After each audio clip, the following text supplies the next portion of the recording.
6 on the calendar in the matter of Palmer versus Palmer. All parties have been sworn in. Judge, you may be seated. Have a seat, please. This is a pretty sad situation. Very sad. Mr. Palmer, this is your daughter, Vanessa. Vanessa, how old are you? 17. And you're suing your daughter, Mr. Palmer, because you say that she left your home. And when she left, she took a car that had been purchased, and she owes you money for the car.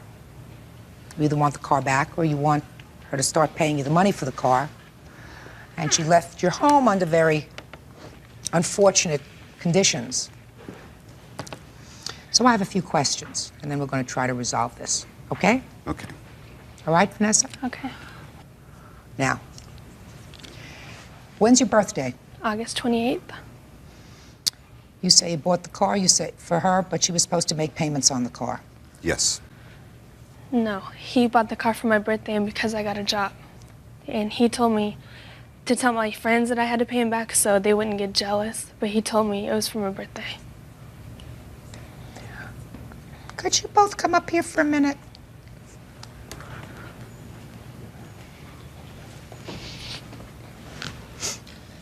Mr. Palmer, I don't know what could motivate a parent other than anger to bring their 17-year-old to court.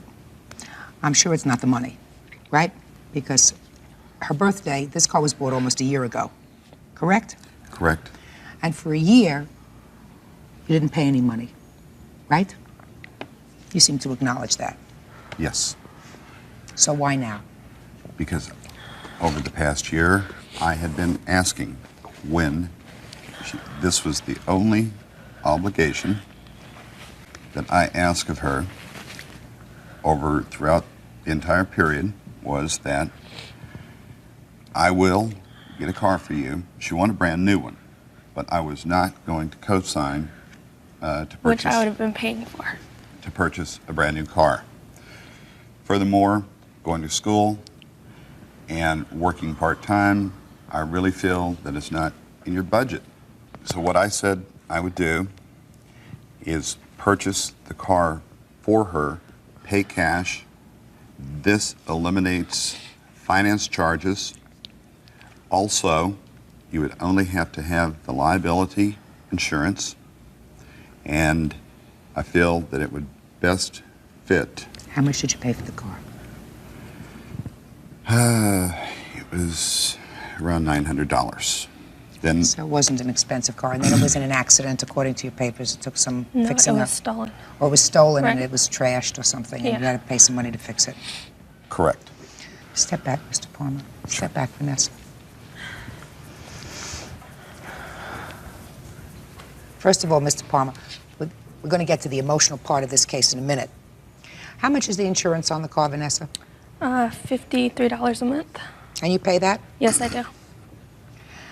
And Mr. Palmer, how much did you tell your daughter she was supposed to pay you each month towards the purchase price of the car? We had to establish, first of all, approximately what her income was going to be. Did you have this discussion with your father? No.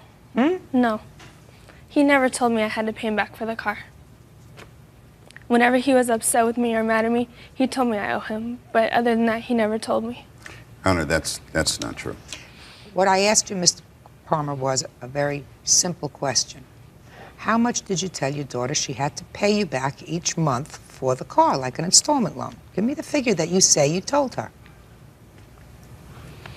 I didn't give her a figure. I was somewhere around $100 a month. That's not a business arrangement, sir. Somewhere around $100 a month. So for a year, she didn't give you anything. Yes. That's while she correct. was living in your home. Yes. Of which I had asked her over that year, when are we going to start fulfilling the obligation that we had agreed upon? That was pretty much when you got angry with her? She says it was when you got angry with her, when she No. did something wrong. No, You mean- Your Honor, that was not why I got angry at her. Why did you go and live with your father in 1991, Vanessa? Because it was a better living situation than with my mother. she was separated from my stepfather, so Did your father take good care of you? yeah. Then you got to be 17, and according to these papers, you got a boyfriend. Right. And your father didn't approve of either the boyfriend or... He approved of him until he found out he was my boyfriend, because he's friends with a neighbor of my dad's, and he says, "Oh, he's such a nice guy," and this and that. And then whenever he found out he was my boyfriend, he didn't approve. Actually, because he has a kid, he didn't approve. He has a what? A daughter. He has a daughter? Mm-hmm. How old is his daughter? 6 months. Vanessa. Yes, Your Honor. You don't have to bring coals to pilly on. Did you ever hear that? Vanessa.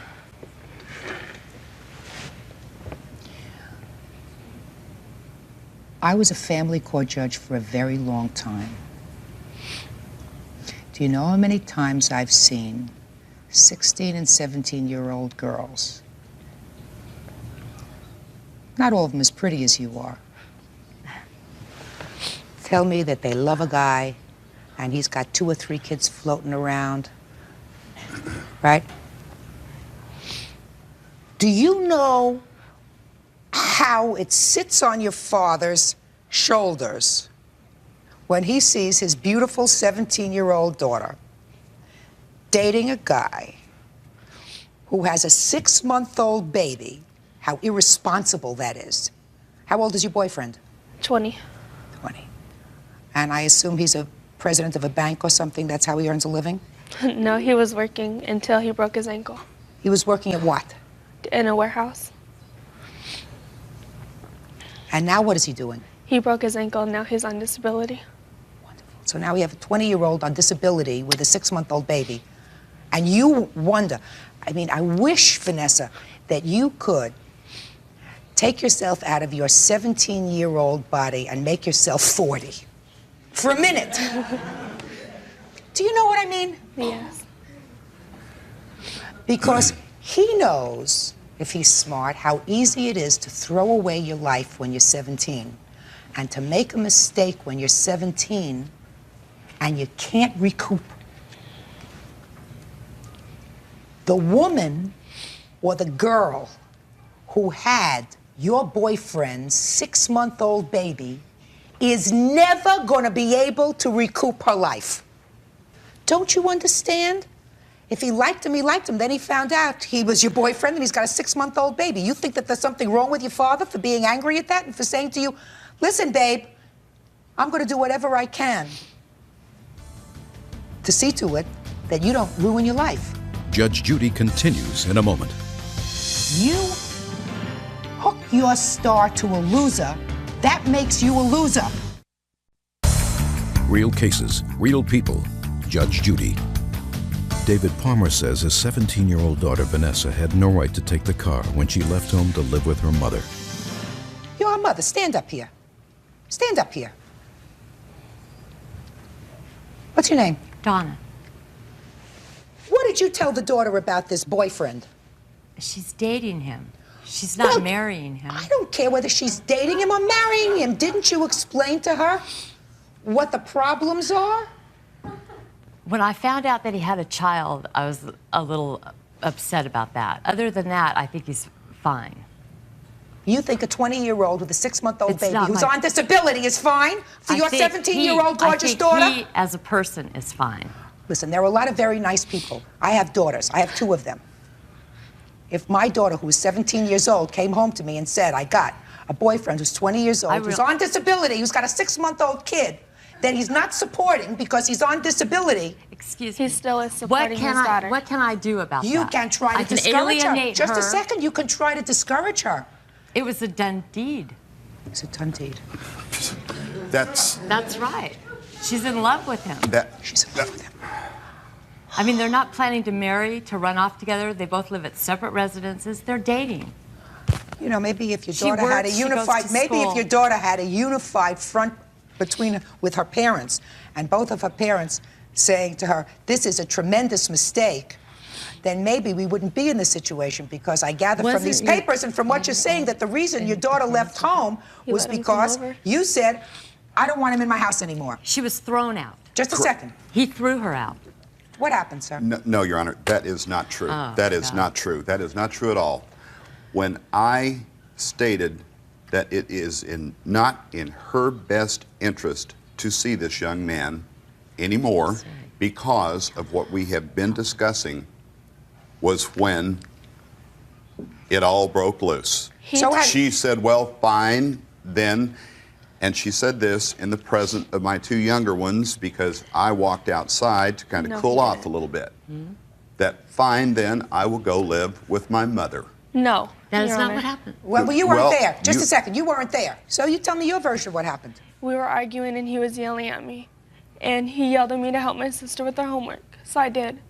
And he was still yelling, and I yelled back, why are you yelling at me when I'm helping you? And he said, don't yell at me, shut up or get out. And I said, fine, then I'll go. And he said, take all your, well, he didn't say stuff, but. Was it about turning? Mr. Palmer. Tell her that. That was a heated argument. You understand how that falls on a 17-year-old. You understand how that falls on her, even if, you know, even said in anger. If it was said in anger. But you were looking for a reason to leave the house. No, I wasn't.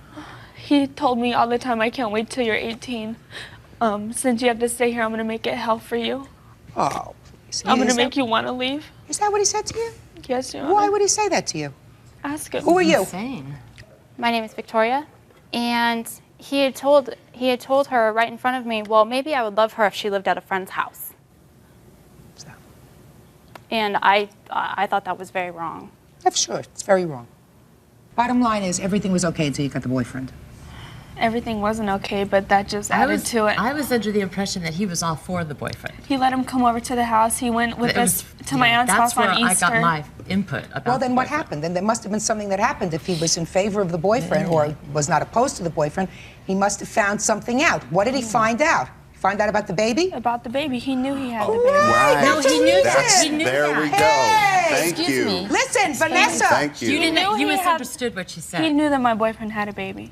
He approved wasn't of against the boyfriend. He approved of him.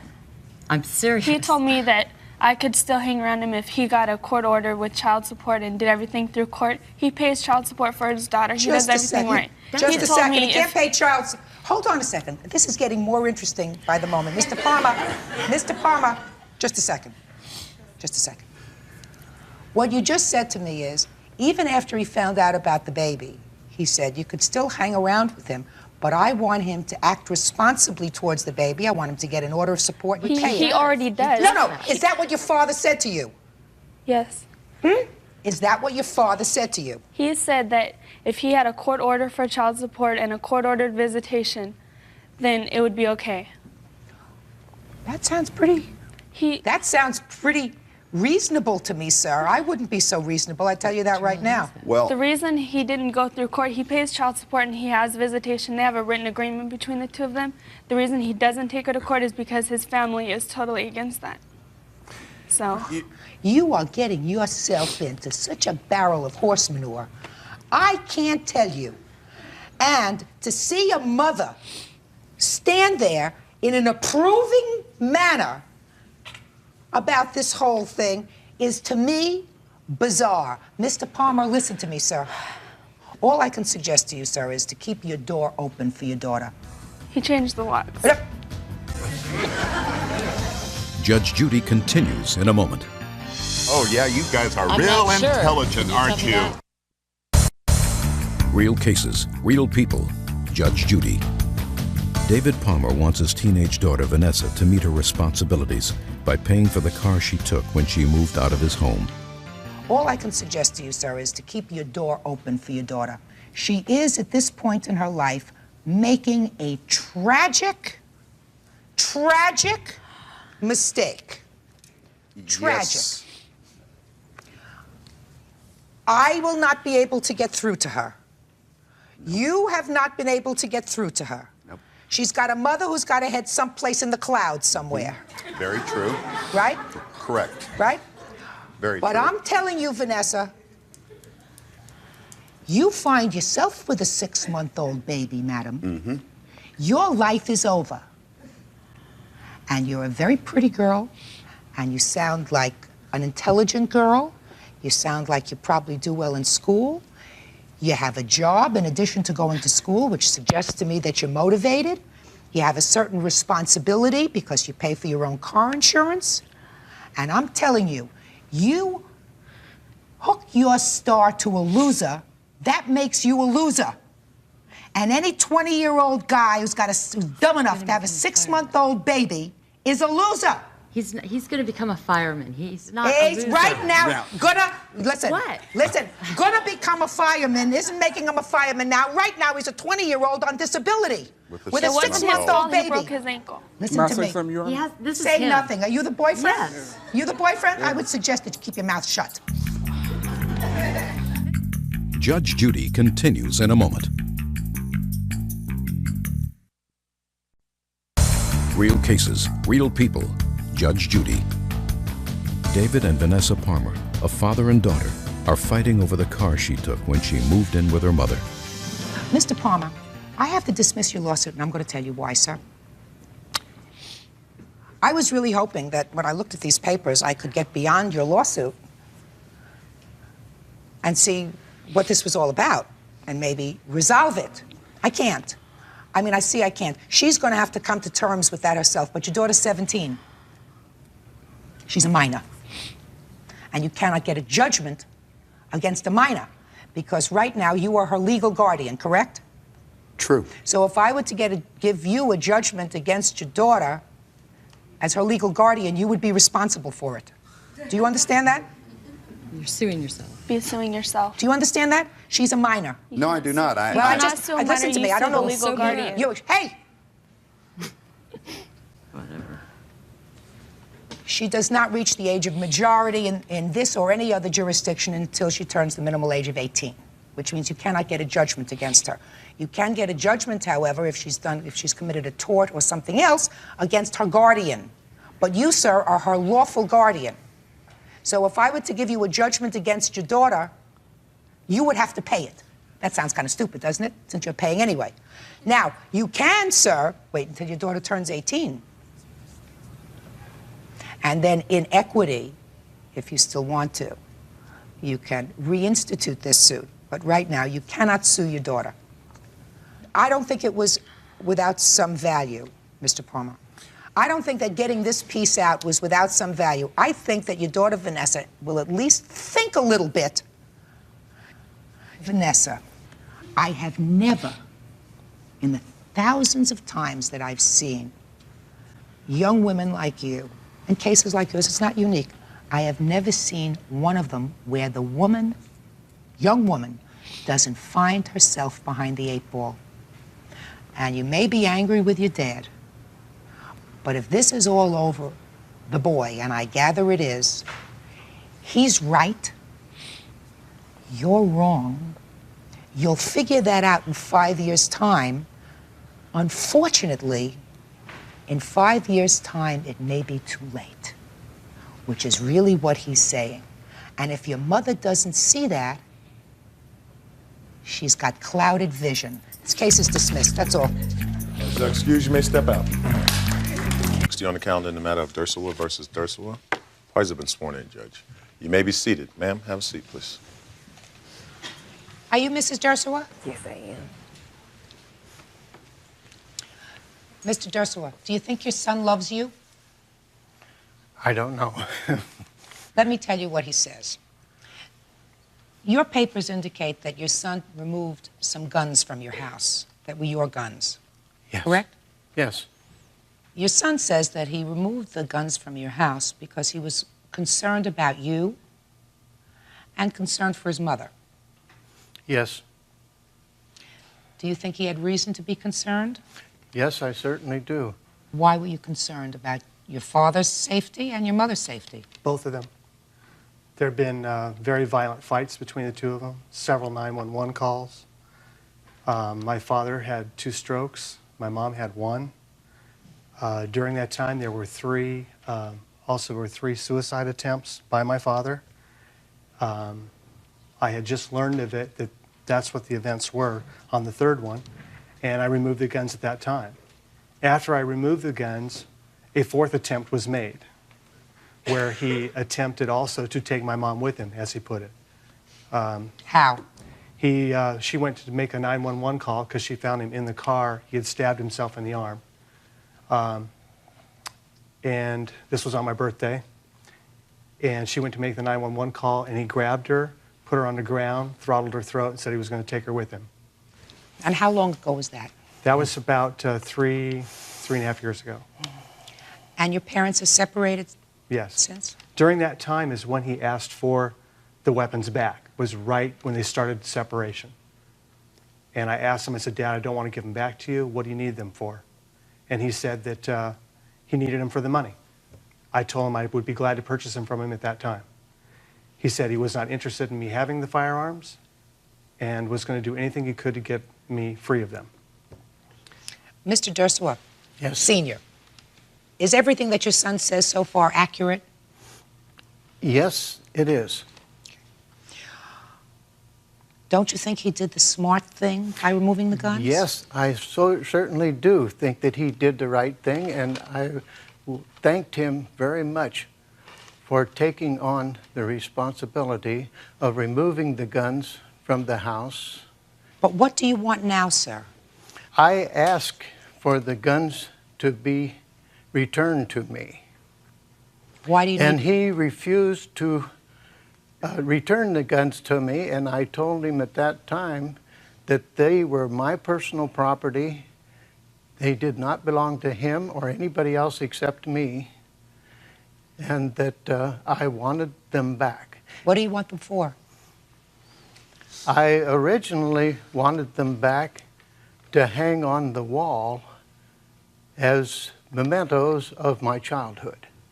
And since then, I was flexible and had second thoughts, and I thought, jeepers, I'm in fairly good health, I'm in good frame of mind, and there's no reason why I should not have the guns. And I told him to return them to me.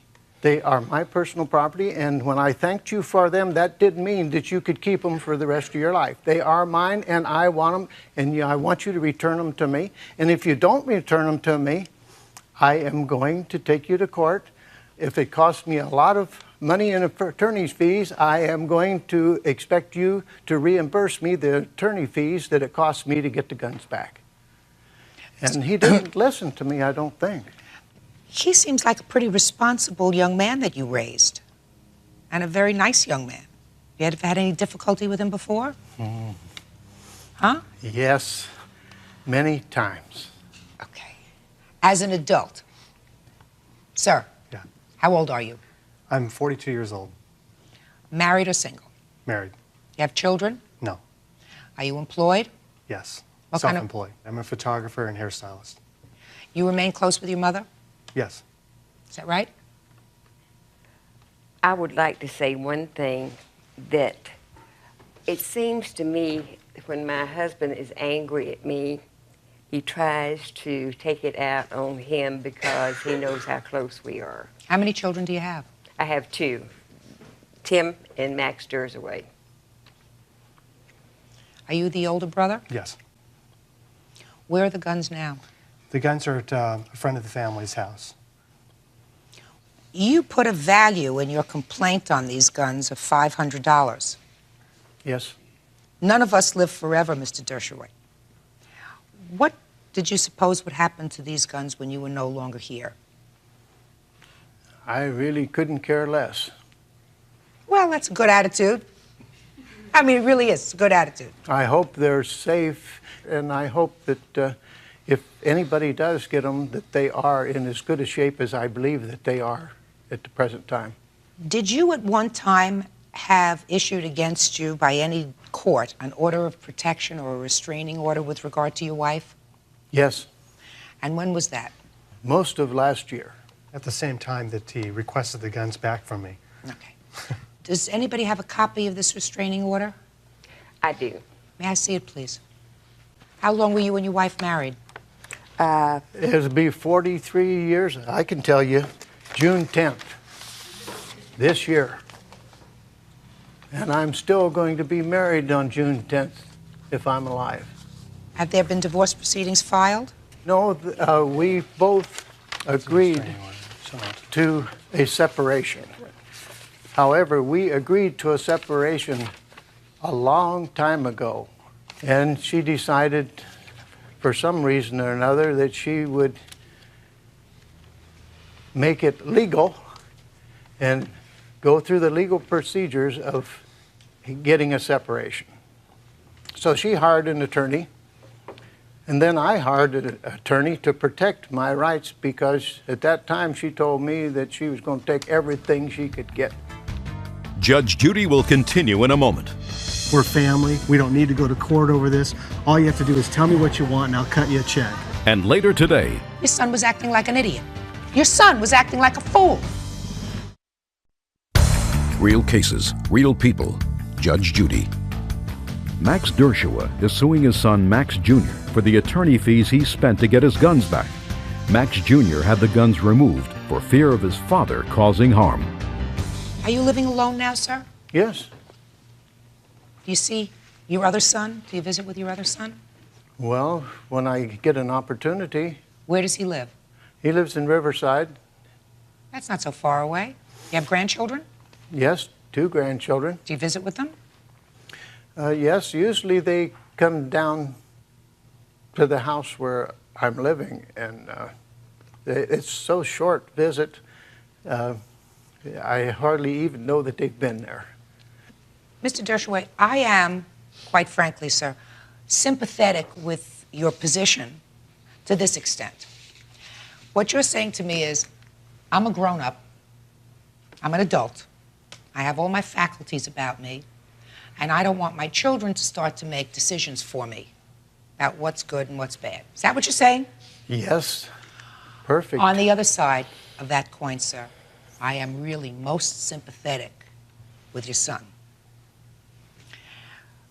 Because if he were the one who returned these guns to you, and you used one of these guns either to harm yourself or to harm his mother, his life's over. Do you understand that? Yes, I do. His life is over. Yes. And I don't think any parent would want that for their child. I mean, if you came here, Mr. Dershowitz, and said to me, I've never done anything to suggest to my son that I would harm myself or harm his mother, and he really has no basis to be concerned about these guns that are mine, I would feel very differently, sir. But that's not the case. You have attached a financial amount of money in your lawsuit. Yes. You are suing for money. And I will feel more comfortable. So put the burden on me so that maybe you can make friends with your son again. I am going to give you a judgment for the money. And I am going to direct you, sir, to ensure that these guns, which are mementos of your father's history, you know, he's had them in his family for years. I don't know whether your brother has sons who might be interested in having these hunting rifles at some point in their lives, but he would, despite the fact that he says he doesn't care what happens to him when he's gone, I think he would probably like to know that they remain in his family, for whatever reason. Yes. Fine. So I'm going to give you, sir, a judgment for the exact amount that you are requesting, and you keep the guns safe. Got it? Okay. Good. Thank you. Please are excused. You may step out. Here you are, sir. Back to your right, please. We're family. We don't need to go to court over this. All you have to do is tell me what you want and I'll cut you a check.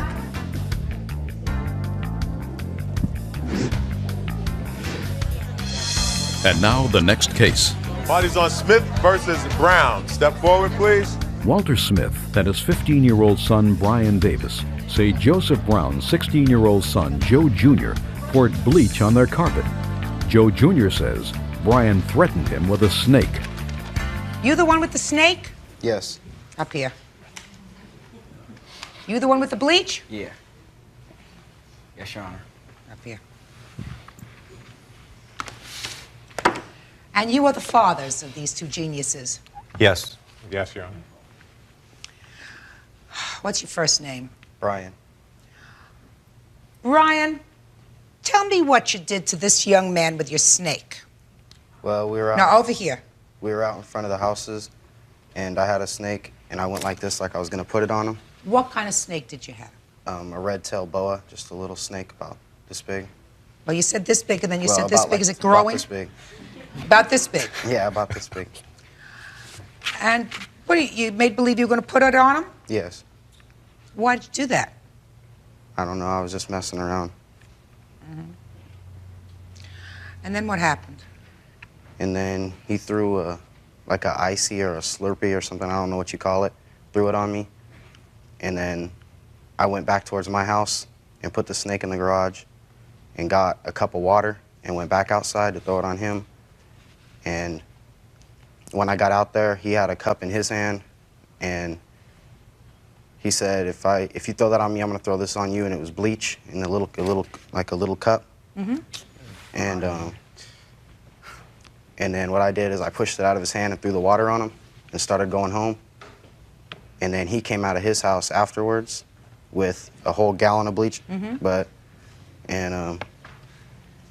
When I got into my house, I shut my door and he started to pour it on my back, and it got all over the carpet. And then my mom started coming downstairs, and then he went back home. Your side. Well, it was me, him, and a couple of other people. We were supposed to be going to the bowling alley. But instead, the dude that was supposed to be driving us said that he didn't want to go. So what we did instead is we stood outside and talked. He had a snake. This snake, I don't know what kind of snake it was, this big snake. The snake is hissing and snapping and jumping up. They thought it was funny. He turned the snake on me. So I said, get the snake away from me. I guess he didn't want to listen. Then I had went in the house and I came out with my soda. And he was like, what's in your cup? What's in your cup? And I was like, soda, right? And he knocked the cup out of my hand, threw something on me. I looked down at my clothes. My jeans and my shirt were starting to fade, so I assumed it was bleach because it was a yellowish color when he threw it out at me. I went in my house, got a thing of bleach, and came out, and I ran after him because he was running towards his house. He ran in his house. We ran in a complete circle around the kitchen and all the way to the thing. He turned around, and he tackled me. And I had the bleach in my hand. We were on the ground, and the bleach was going everywhere. His moms had just came down when we was on the ground. I didn't go in the house and throw any bleach anywhere. Judge Judy will continue in a moment. We could have resolved the matter, but he was adamant about having my son arrested. Your son's the one that came into my home. You should have came over. You knew what he did. Real cases, real people. Judge Judy. Walter Smith and his 15-year-old son, Brian Davis, say Joseph Brown's 16-year-old son, Joe Jr., poured bleach on their carpet. Joe Jr. says Brian threatened him with a snake. Why does your son have a boa? He likes snakes. It's out in the garage. They keep it in an aquarium out in the garage. He didn't keep it in the aquarium. No, that day he had it out. But the account of the story, what he's saying, based on Were you home? Sean. No. Were you home? No, ma'am, I wasn't. You don't know what happened. Just from my little son that witnessed it, Sean. He saw the whole thing happen. It didn't happen like he's saying it happened at all. Sean wasn't even out. Listen to me. Sit there. I don't want to get him involved, sir. Your son was acting like an idiot. Your son was acting like a fool. I agree. You think that his father should pay for all the damage to your rug? Yes, I think he should. His father's responsible for Joseph's actions since he's a minor. And he broke into our home, and we had nothing to do with it. No, he didn't break into your home. I broke into your home? Hey! He came through our front door when it was closed and came in and poured bleach all over my son and the carpet of my home. Who started it? Well, that's two different stories. No, he told me the story. Your son told me the story, Mr. Smith. I assume you believed your son was responsible enough to have possession of a snake. Not a little teeny garter snake, but a boa that's about so big. Then if you are not a snake lover, you a snake lover, Bird? Not really, Judge. You wouldn't like it if somebody fooling around came over to you and tried to put the boa around your shoulders or on you, which is what He did. Your Honor, I wanted to say something that this matter, I thought maybe could have been resolved between me and the neighbor. When I came home that afternoon, I had left, and the neighbor told me that she had called the police, that Joseph had spilled some bleach on the carpet and that Brian had threw water on Joseph. And she said the reason she called the police was that she didn't know what time I was getting home. Why did you call the police? Who called the police? I did. Why? When I got home from the doctor. Why? Because someone had came through my front door unannounced, uninvited, into my home, invaded my home, and dumped bleach all over my carpet. Mr. Smith, didn't your son tell you that he and his friend were out there and they were fooling around and it got out of hand? Yes. Just a yes, second. ma'am. Just a second. So why would you call the police? I just told you that, Your Honor. I told you why. The incident was precipitated by a dumb thing that your son did. This was not a burglary in the middle of the night, sir. They had been friends, and he's a neighbor of yours. I don't understand why you called the police. It was an invasion of my privacy. That's my home. All right. Mr. Smith, you're not willing to accept any responsibility for what your son did. How old are you? 16. Let me see the bill for the carpet. Your Honor, I was going to say that I thought maybe we could resolve it between as neighbors, but when they decided to press charges against my son for vandalism and assault. Okay. The entire bill for this looks like $1,720. Is that right? Plus 120 for the my son's clothes that were completely destroyed by the bleach. I don't care about your son's clothes. Your son started this whole problem. Judge Judy is ready to rule.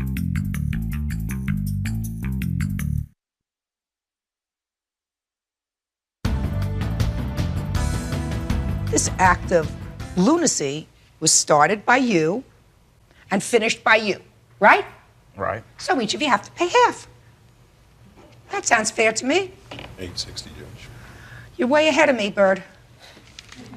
So, Mr. Smith, if you want to be fully compensated, then get your son to get a job and give you $860. And from these folks, I suggest you don't pay this for him. Let him pay for it. You know, let him do something to pay for it. Teach them all a good lesson. Right? Right. You feel any responsibility towards what happened? Yeah, I feel responsible for what I did. What about you? Yes, ma'am. Good. Only problem is your father. He doesn't see it yet, but maybe he will. $860, which is 1/2 of the cost of the carpet. That's all. Parties are excused. You may step out. Judge Judy will continue in a moment. And on the next... Judges number 21 on the calendar in the matter of Germain versus Kaplan. Parties have been sworn in. Judge, you may be seated. How long have you folks been neighbors? Almost a year. According to your complaint, Ms. Germain, you were the owner of a cat. The defendants own a dog. What kind of dog do you have? German Shepherd. And unfortunately, you allege that their dog injured and your cat subsequently died as a result of those injuries. Yes.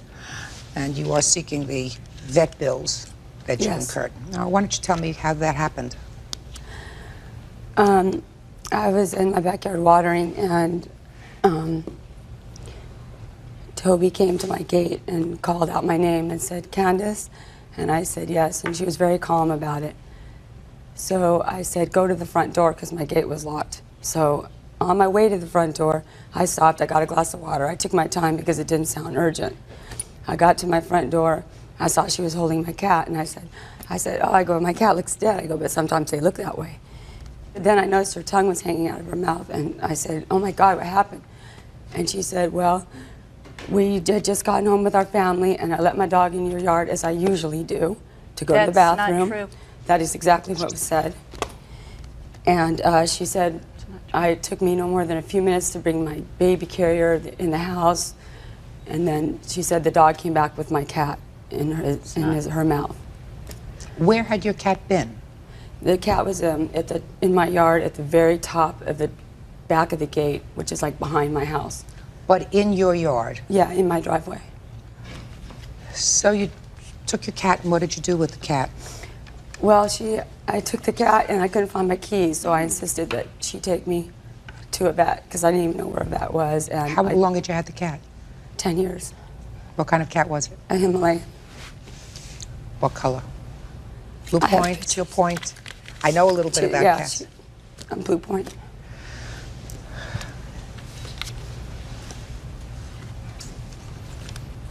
I love their faces, don't you? I know they're a totally different kind of a cat, if you know. They're Yeah, not like regular cats. My son had seen the cat up in the driveway 5 minutes prior to her coming to my fence with the cat. Okay. So you took the cat to the vet, and what happened when you took the cat to the vet?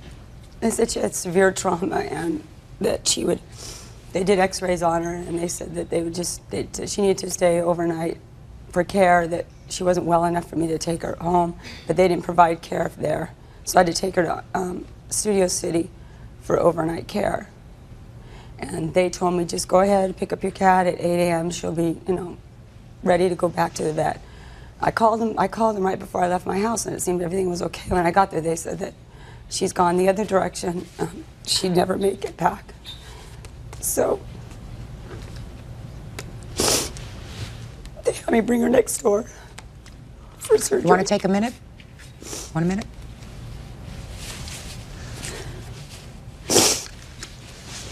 So I took her, or they transported her next door to the Studio City Animal Hospital. Where they spoke with me, and they did not say that, she's not going to make it or anything. They just said that we can't, say either way. And I said to go ahead. And what did they want to do? They said she needed to do surgery because her lungs, she had a leak in her lungs, or air in her lungs, from the punctures. So they did the surgery? Yeah. Then they sent her back over to the overnight, and I kept checking on her. One time I checked on her, and they said she was stabilized, and then I checked on her again, and they said she wasn't doing well. And then at midnight, they called me, and they said, she's now probably has like a 5% chance of living. And she'd already been through a lot, so I just told them to let her go. And what were the veterinary bills that you incurred? I have them on here. $1,434. And that's just from Studio City Animal Hospital. The overnight care I paid cash. That was a couple $100. And then Sherman Oaks Veterinary, the first place I took her to, was a little over $300. Do you have those bills? Those are all the bills. That's the overnight. All right. This is the total for, and then here's Sherman Oaks Veterinary Group. Thank you.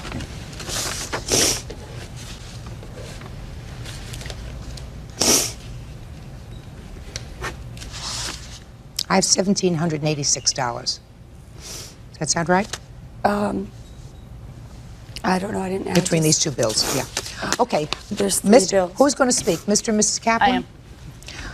Tell me what happened on that day.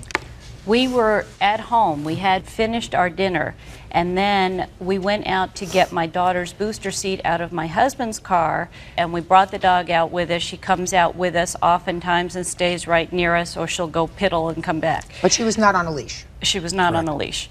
So she walked out with us. We walked to the car, which was about 10 steps from our front door, opened the door, pulled out the booster. Mark went around to the trunk of his car to open up the trunk and looked on the sidewalk, and our dog had her cat by the scruff of the neck walking gingerly towards us as if she had found something injured and brought it to us. And I even reached out and I pet the cat. Cat felt dry, bone dry, fine. Didn't even have any indication that anything was wrong. Looked up at me, and I thought, well, I don't know why she even brought it over. She's never done that. And we started to walk away. The cat got up and started to walk towards the house. And when she was walking, I thought she looked a little funny. So I thought, well, let me check and see. Maybe this is the way the cat is, or maybe there's a problem. So I picked up the cat, and she still hadn't said anything. We hadn't heard anything, seen anything. I picked her up, and I went to Candace's front door and knocked. There was no answer. I heard watering in the backyard, so I went to the gate. I yelled out about 4 times to Candace before she answered, and I said, I think there's something wrong with your cat, but I'm not sure. Can you come to the front, come, let me in? And she said, the gate's locked. I'll go in the front door. I'll come out. She came to the door after just a couple of minutes, and she looked at the cat. She said, oh my God, what's wrong with the cat? Is the cat dead? And I said, I don't know what's wrong with the cat. Gabby brought her to us, and I don't know what's wrong. And I tend to be a calm person by nature, so I wasn't melodramatic about it, and all of a sudden she said, "Oh my God, her tongue's out," and then Candace started, "Oh my God, is she dead? Is she gonna?" And she just, with the tears and screaming and carrying on, and she was very upset, which I could understand. Being a pet owner, you get upset if there's something wrong with it. So I took Candace to the vets with her cat, and at that time the vet had said it could be, it appears to be a puncture. She could have been hurt. It could have been from an animal, you know, bite, whatever, but they didn't know, so they took her back to stabilize her, and it wasn't until the next day or the day after she came over with bills and handed them to Mark, and Mark said, you know, well, what is this? Judge Judy continues in a moment. You know how long it takes to hang somebody? Well, it takes a while. Less than 2 minutes. Real cases, real people. Judge Judy. Candace Germain claims her neighbor's dog killed her cat and wants Toby and Mark Kaplan to pay all the vet bills. Ms. Germain, I have a few questions for you. I have to get the logistics. Was your cat within a confined area? She was just on the, no, she wasn't. She was just on the other side of the fence. And do your two properties abut each other? Yes, our driveway's between the 2 yards. So that your cat was outside of an enclosed area and your dog was in my yard. Outside of an enclosed Was area. outside of an enclosed area. Outside of an enclosed area. Right. That's and correct. when we saw her, she was on the sidewalk in the front. Her dog went into my yard. But you That's didn't what see you're that. saying. There Can are I many say dogs that in our front yard all the time. Can I say that my cat, because she's an indoor cat and she'd accidentally gone out, never leaves that top of that driveway. She does not walk around the front of the yard because she's usually in the backyard. You know what we're talking about, Ms. Germain? What we're really talking about is there is a certain responsibility that you have when you let a pet, whatever that pet is, outside without a leash, or a cat outside without being confined to an area. What I was trying to ascertain was whether there was any proof that their dog somehow got into your fenced property where this cat was. No. And there is none. So the next question is, did the dog actually do the damage to this cat? Now, I want you to describe to me how this German Shepherd came to you with this cat in his mouth. Well, she was carrying the cat by the scruff of the neck like a female dog would carry its pups. And the cat was just sitting there. She wasn't trying to get away. She wasn't doing anything. She was just carrying. She doesn't know any There was better. no sound. There was no skirmish. There was no anything going on. And the dog walked right up to Mark, right up to him like, you know, there's something wrong here. Well, you know, sometimes I have seen dogs, I don't know whether you have, come in with squirrels, come in with all kinds of little creatures outside to sort of bring home a gift home to their owner. Look what I have for you. And they're not bringing that home to say, listen, this is an injured pet and I'm coming to you because I want you to fix it. They're coming to you and saying, I have a trophy to give you because I love you.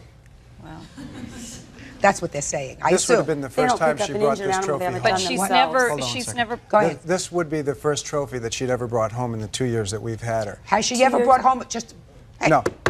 Has she ever brought home a Nothing. sick pet for you to help? Nothing. No. So she has never brought home a sick pet for you to help, which is really what you Well, are she suggesting. also never carries anything ever in her mouth. She won't even fetch a ball. She won't do But anything. she did this Yes, time. she did. She did this time. Right.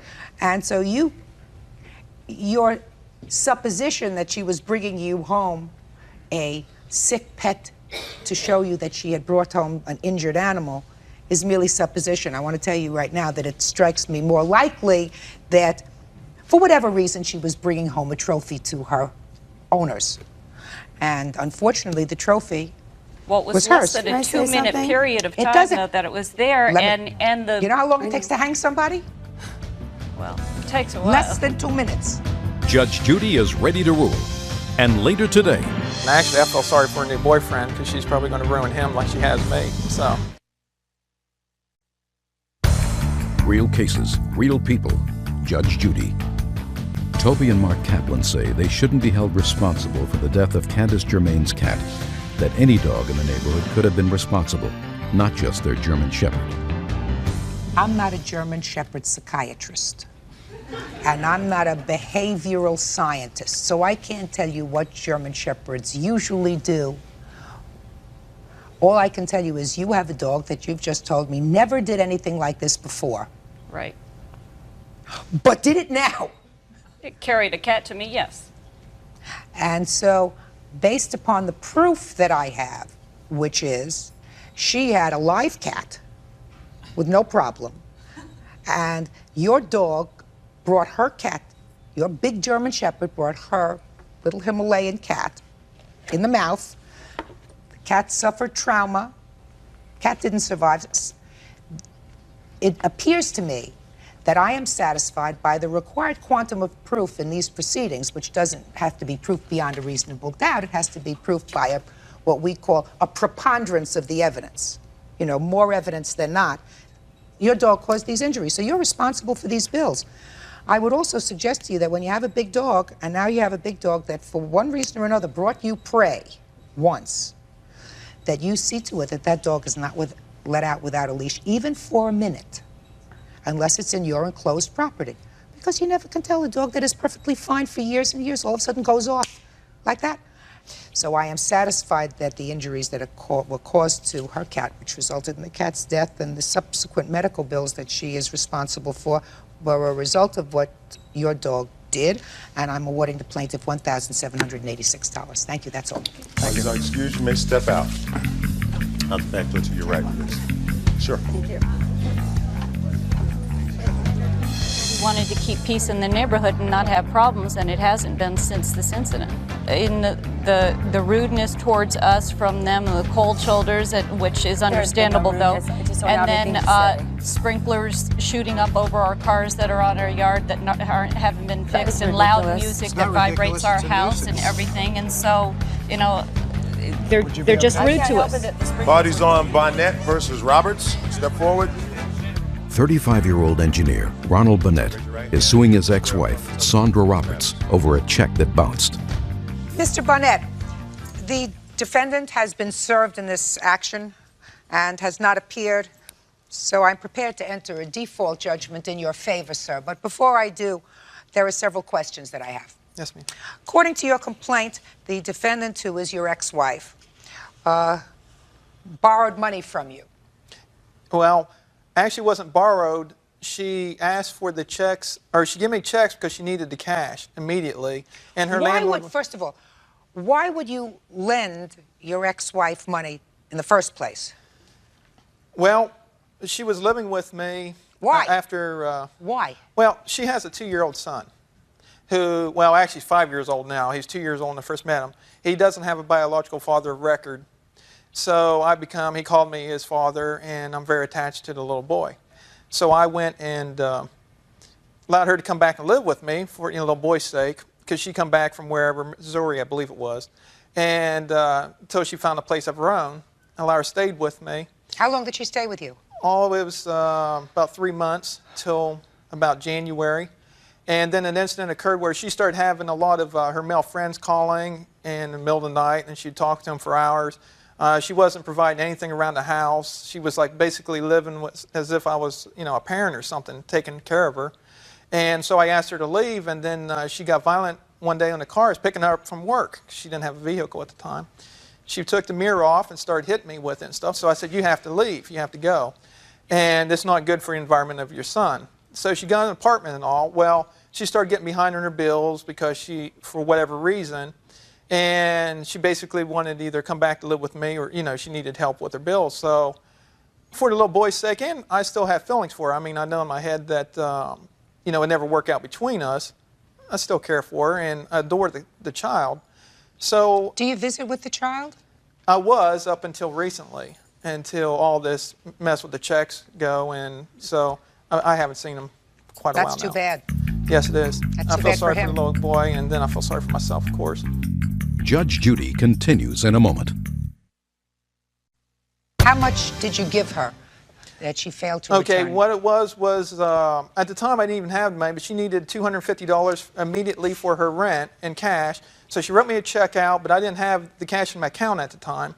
And she needed it that night. that I finally agreed to give it to her. So I went to the National Check Cashiers, and they have a $37.50 charge. So she wrote me a check for the $250 plus the additional $37.50. And then she told me about her car being in the shop, and she couldn't get her car out unless she had the money for it. And it was additional $250. So we went to her car shop, and I wrote her $250. And she told me at that time, she says, well, I get paid Saturday. This is like on Thursday. She said, the money will be good by Monday. So she wrote me the second check for $250, which is what I wrote out to the car dealership. And I have all this information here. So far I'm up to $537.50. Right. And so it comes to Monday, so I held up. I didn't really need the money at that time, so I held up to the Monday, go to her bank, and I asked him, I said, do you have the money in the account? No, we don't. So then I tried getting a hold of her. She avoids my calls, and... but she still owes you the money. She stopped payment. According to your paper, she stopped payment on these checks. Yeah, well, eventually, then I deposited the checks. I was trying to do is prevent her from getting her bounce check charges, and from me getting them.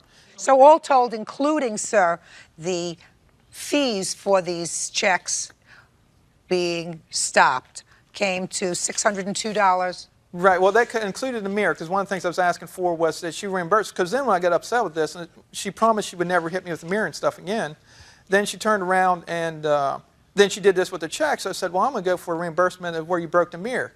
That doesn't count the medical payments of where she injured me with the mirror. How did she injure you with the mirror?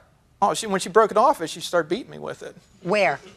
Oh, about I put my hands up, so I have them about my wrist and arms and stuff. Mr. Barnett, you better put a period to the end of this relationship. Oh, it's already happened. Okay. Judgment in this case is for the plaintiff in the amount of $602, the amount of his request.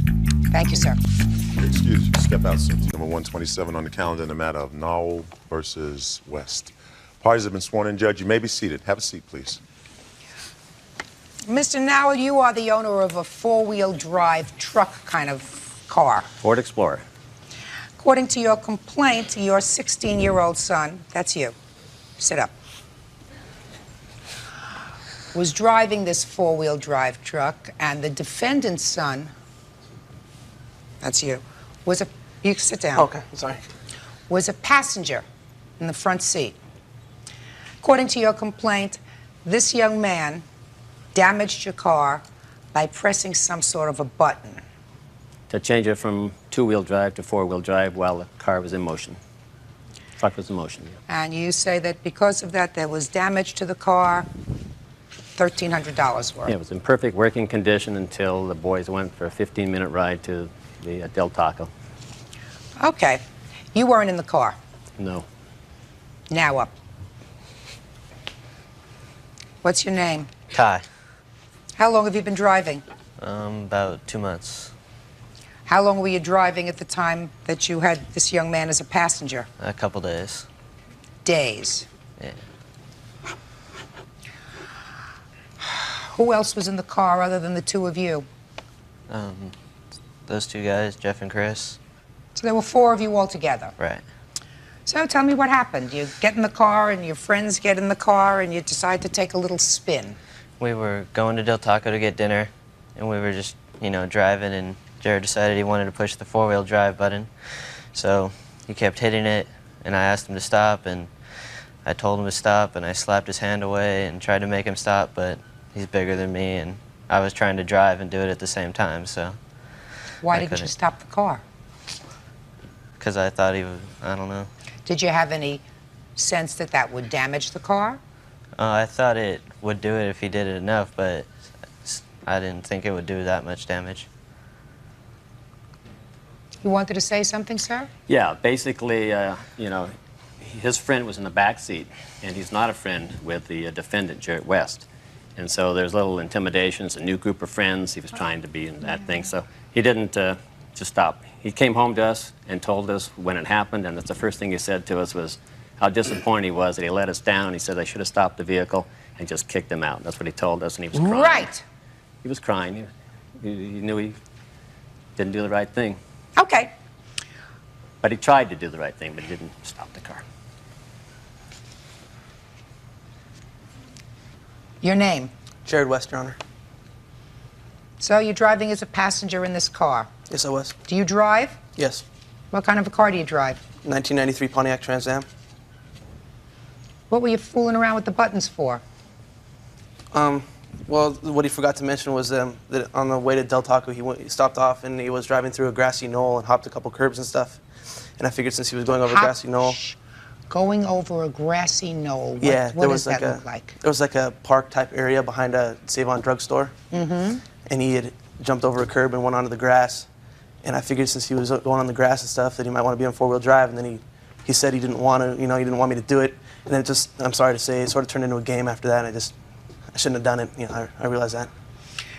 Don't put your hands up, sir. You weren't there. Did you go over a grassy knoll and go over some curbs when you were driving this car? Yes. Why'd you do that for? I just made a mistake. So it sounds to me as if both of you boys were acting irresponsibly with this car. Is that right? Yes. I Is agree. that right? Yes, I agree. Well, Mr. Knoll, this isn't a very, very difficult situation, sir. Some damage was caused to your car. I assume you have the bills to show me what the damage was. Is that right? Yes, the car is in perfect Mr. West, I working don't even need to condition, speak to you. Yes, you do. Well, just a second. The reason I don't need to speak to you, sir, is because you originally, according to these papers that I received, spoke to Mr. Knoll, and at that time you said to him, pretty much, that both boys were wrong, and that you were prepared to pay for half the damage that was caused to the car. I did some Didn't you? brief investigation before I made that offer. After they declined my offer, I had to do some further investigations, which I can show the court now, which show that what my son did not cause damage to that car. Oh, well, I'd like to hear that, sir. Here's a copy of the Ford Motor Company manual. And in the Ford Motor Company manual, if I may read it, Sure. it says to you, it says, the spin on the transmission transverse case on this 1991 Ford Explorer allows the shift between second high and four-wheel high to be made at any vehicle speed. Your Honor, once the car is engaged in four-wheel drive, the way you disengage this car from four-wheel drive is to back the car up in reverse.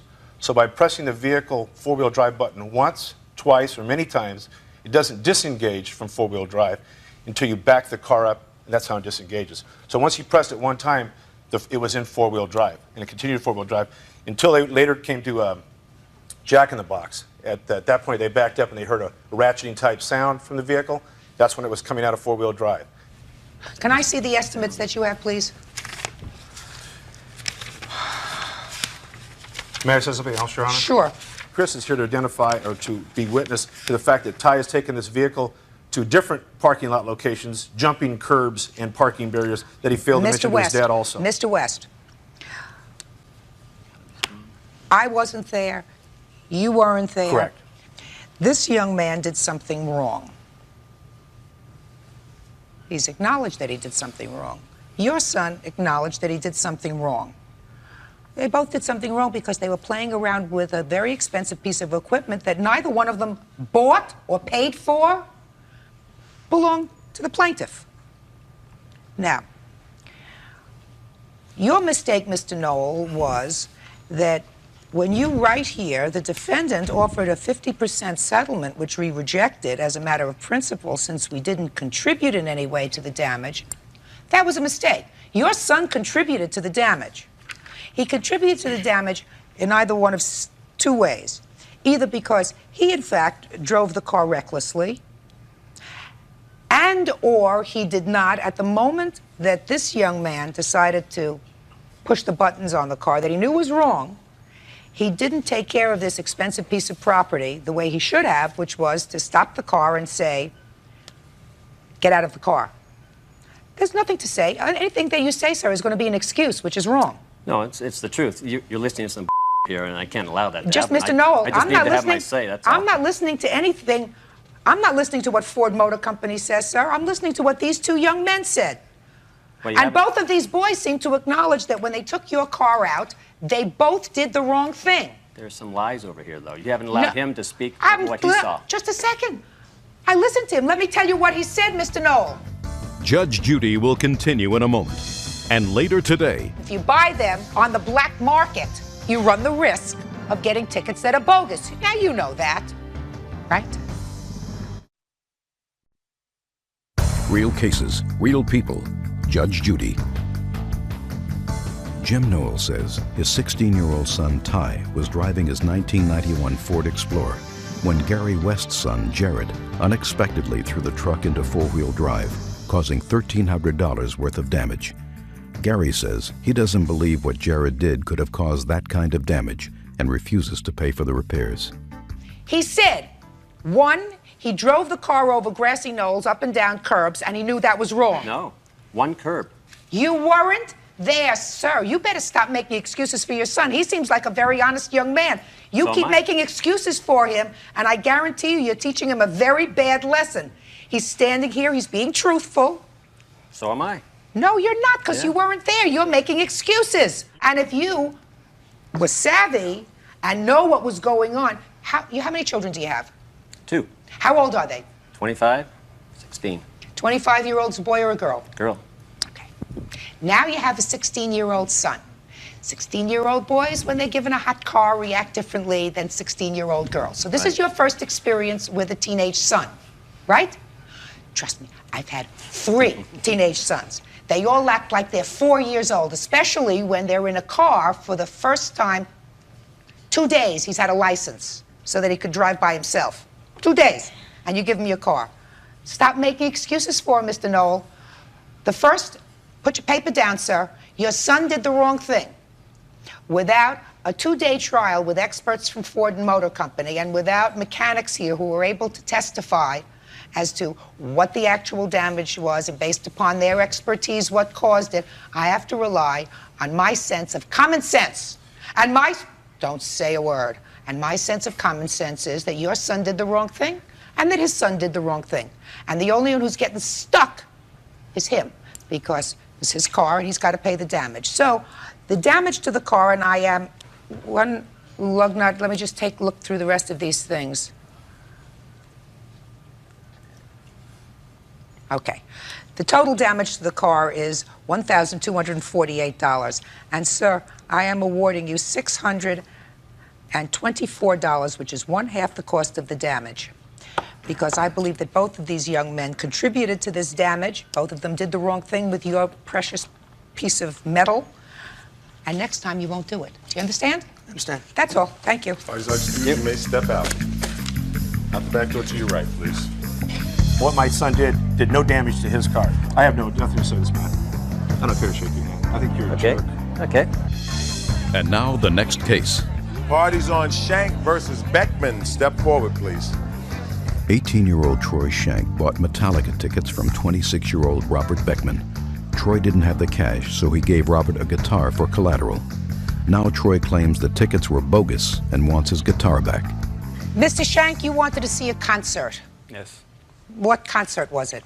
It was a Metallica concert. A what? Metallica. Metallica. What Yes, is ma'am. that? It's a group. Heavy metal band. Why did you want to see that? I like them. According to your complaint, sir, the defendant here had some tickets for this Metallica Yes. concert. You wanted 3 tickets, Yes. but you didn't have any money. Correct. So you gave him a guitar as collateral for the Correct. tickets. What was the purchase price that you agreed on for the tickets? $50 a piece. I wanted 3, so $150.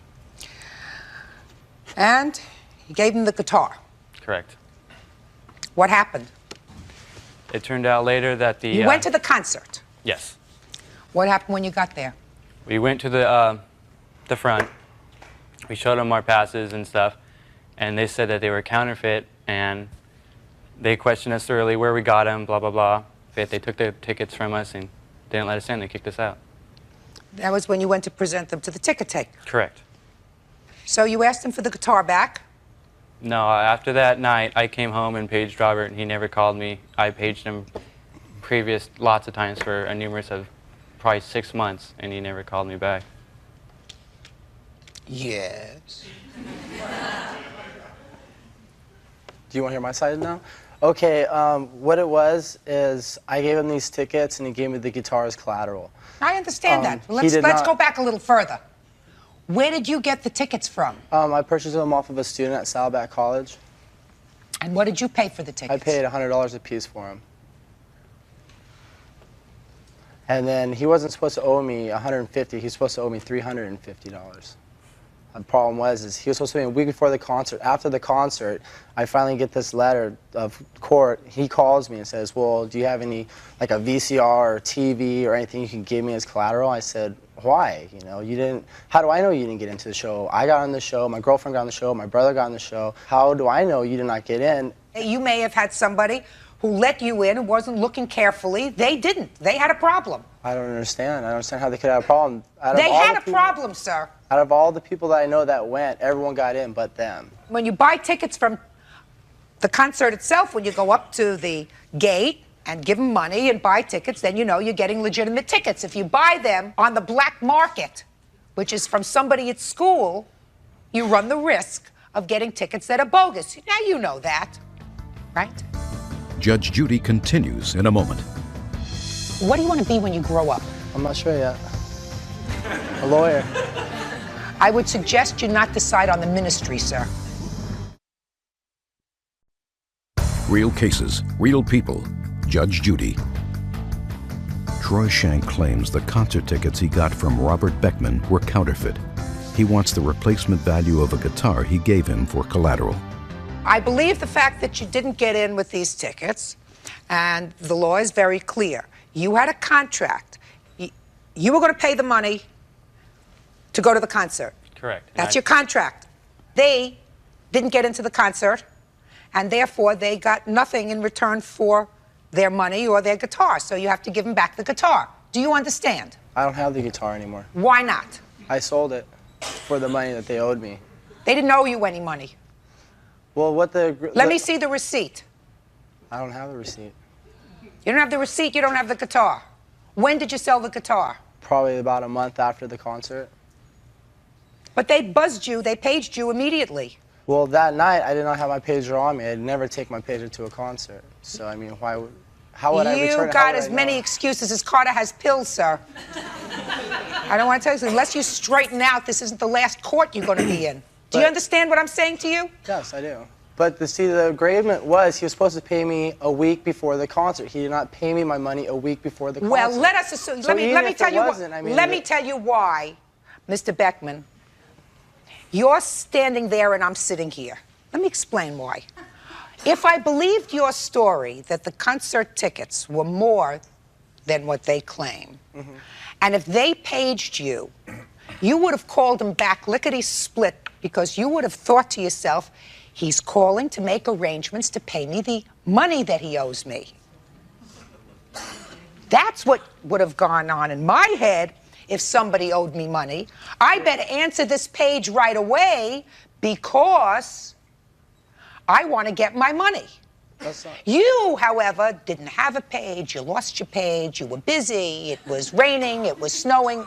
A whole bunch of other excuses why you didn't return his page. And the truth of the matter is you knew that there was trouble. Because there's no other reason for you not to have returned this page. All right, so you're guilty as charged. Now, the next question I have is, this bill for $1,000 for a guitar seems to me inflated. So let's talk about it. Okay. The guitar... How much did you pay for the guitar, and when? I paid $748 for it. Let me see the bill. I do not have the receipt. My mom is here to testify. She's the one who bought it. Fine. I'd like to hear from her. You sit down. Could you step up, please? I have a... Don't give me A. You have a mother. Okay. Mothers, I believe. Tell me your name. Hi, I'm Anita Shank, Troy's mother. Did you purchase this guitar? Yes, I did. And when did you purchase it for him? In '95. How much did you pay for it? Approximately $800. He says $748. Does that sound right? Yes. Fine. Okay.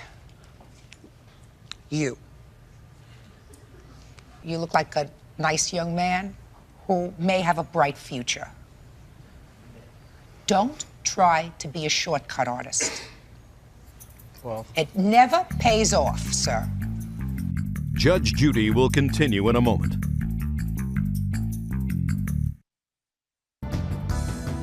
Your Honor, may I say something? Sure. Okay. When I gave him the guitar, it was in a guitar case, and inside that case was a guitar tuner, a guitar pedal, and a metronome, which I have the retail value, and that's why I sued for $1,000. It came over all that stuff that I gave him. Why did you give him all that stuff? The guitar was in a guitar case, and the guitar case has like a little pouch. I just keep my guitar stuff in there, and that was the only thing worth value. I just gave him the whole set. So that's why I'm suing for $1,000. Did it have all of that equipment in it? I don't know. What? I didn't even bother to look in it. I mean, it was just collateral for the tickets, you know? That's why I was suing No, for I $1,000. understand it was collateral for the tickets, but again, you want me to believe that somebody gave you collateral, you sold it, and when you sold it, you didn't open up the case, didn't show it to anybody. I looked in it. I mean, it just had like the strap for the guitar and, you know, little whammy things for the guitar and stuff like that. Do you go to school? Yes, I do. College? Yeah. What do you mean? Yeah. What is yes? mean? Yes, Your Honor. What do you want to be when you grow up? I'm not sure yet. A lawyer. I would suggest you not decide on the ministry, sir. Judgment in this case is for the plaintiff in the amount requested, $1,000. That's all. Parties are excused. You may step out. Judge Judy will continue. 6 on the calendar in the matter of Perez versus Perez. Parties have been sworn in. Judge, you may be seated. Have a seat. You are the present Mrs. Perez. Yes, I am. Mr. Perez, you are Mrs. Perez, the former wife of this gentleman. Yes, ma'am. Correct? Yes, ma'am. According to your complaint, former Mrs. Perez assaulted you. Yes, she did. You want damages. Yes. She has a counterclaim. She claims that you assaulted her first. She wants similar damages. No, Your Honor, they didn't do that, anything. Well, this took place when you were returning the children. There are 2 children? Yes, actually there's 3. 3 children to your home after a period of visitation. Yes. Is that so? Tell me what happened. Well, we went to go drop off the boys. How old are the children? One's 10 and one's 7. We only had the 2 boys with us at the time. We went to go drop them off. It was late that night. My husband wanted to talk to her concerning one of the boys being sexually abused. He spoke with her, tried to work things out, talked to her. She started getting mad. She charged at him, started screaming back and forth at each other.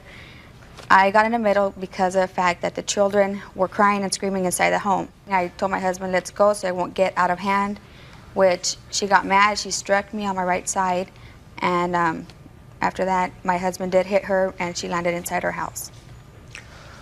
Well, when you say she struck you, did she strike you with a fist, her open hand? How did I didn't see when it was coming. I don't know how she hit me, but she hit me. Did you have any injuries? Yes, I did. What were your injuries? My jaw shifted. She hit me on the right side, which it shifted my lower jaw to over here, which now I have a torn joint in my jaw, which I have doctor proofs in here. And he did make a little notation on here, but I abstained from it. How long have you been married to your husband? I've been with him for 4 years, 3-4 years. And how long have you been divorced? 4 years. What was this discussion about one of the children being sexually abused? During the weekend we had them, their son told us what was going on. My husband called the health and welfare, called the police department, tried to get something done. They said they couldn't do anything about it unless the child was endangered over there, which when we got to their residence, the other child was there at the time, and my husband... You mean there was some allegation, according to you, that there was another child in the defendant's residence who had been sexually abusing their children. Their children. Both boys or just one? And you wanted to talk to her about it? Yes. Because this had happened before, like about 2 years before. Step up here. Yes, because this had happened before, like about 2 years before. I brought it to her attention, and then she didn't let me see the kids for about a year. That's absolutely untrue. She said that I guess they had taken care of it. I called the health and welfare and everything. They never got back to me. And that's why this ended up like this. Well, why did you pick this particular time to speak to her? When you took the children back? It's the only time when I drop them off, when there's a chance to talk to her, because I really don't talk to her. Yeah. Well, that's unfortunate. Yeah. That's very unfortunate that the two of you can't talk. Did you put your hands on her that evening? After is not an answer. Yeah. Yes. Yes, I did. I hit her. Why did you hit her? because she started charging at me, telling me all this. She took out the little boy that has been sexually abusing my boy. He's like about 5, 6 years older, and she made him confront him. She put them both in front of each other. My little boy, he was shaking, he was scared because he was gonna get beat up by this little boy. And it's still gonna happen. And he was scared, and she started screaming like, what? After she hit my wife, she said, what, are you gonna hit him? And I said, no, I'm gonna hit you, and that's what happened, I did. I struck her. How many times? I don't remember. All I remember is I lost it. It must have been like 3, 4 times. Were you arrested? Yes, I was. Yeah. He has been charged. And he has been my paid restitution. wife even pulled me off of her because she didn't want that to happen, but still did. She did not touch her, Your Honor. Shh. How old is this other little boy that's in the house, and how is he related to your former wife? He's her nephew. Yeah. And How old is he? He's like about 13, 14. He's my little 11. boy's like 7. He's 11 years old. It's 11. Yes. Okay, let me come to you. I'd like you to tell me your version of the events of that evening. Your Honor, can I have the girl stepped out for a minute? I mean, there's some sections here that I would rather them not hear. Are these your daughters? This is my daughter, and this is her friend. Absolutely. Yes, please. Step out.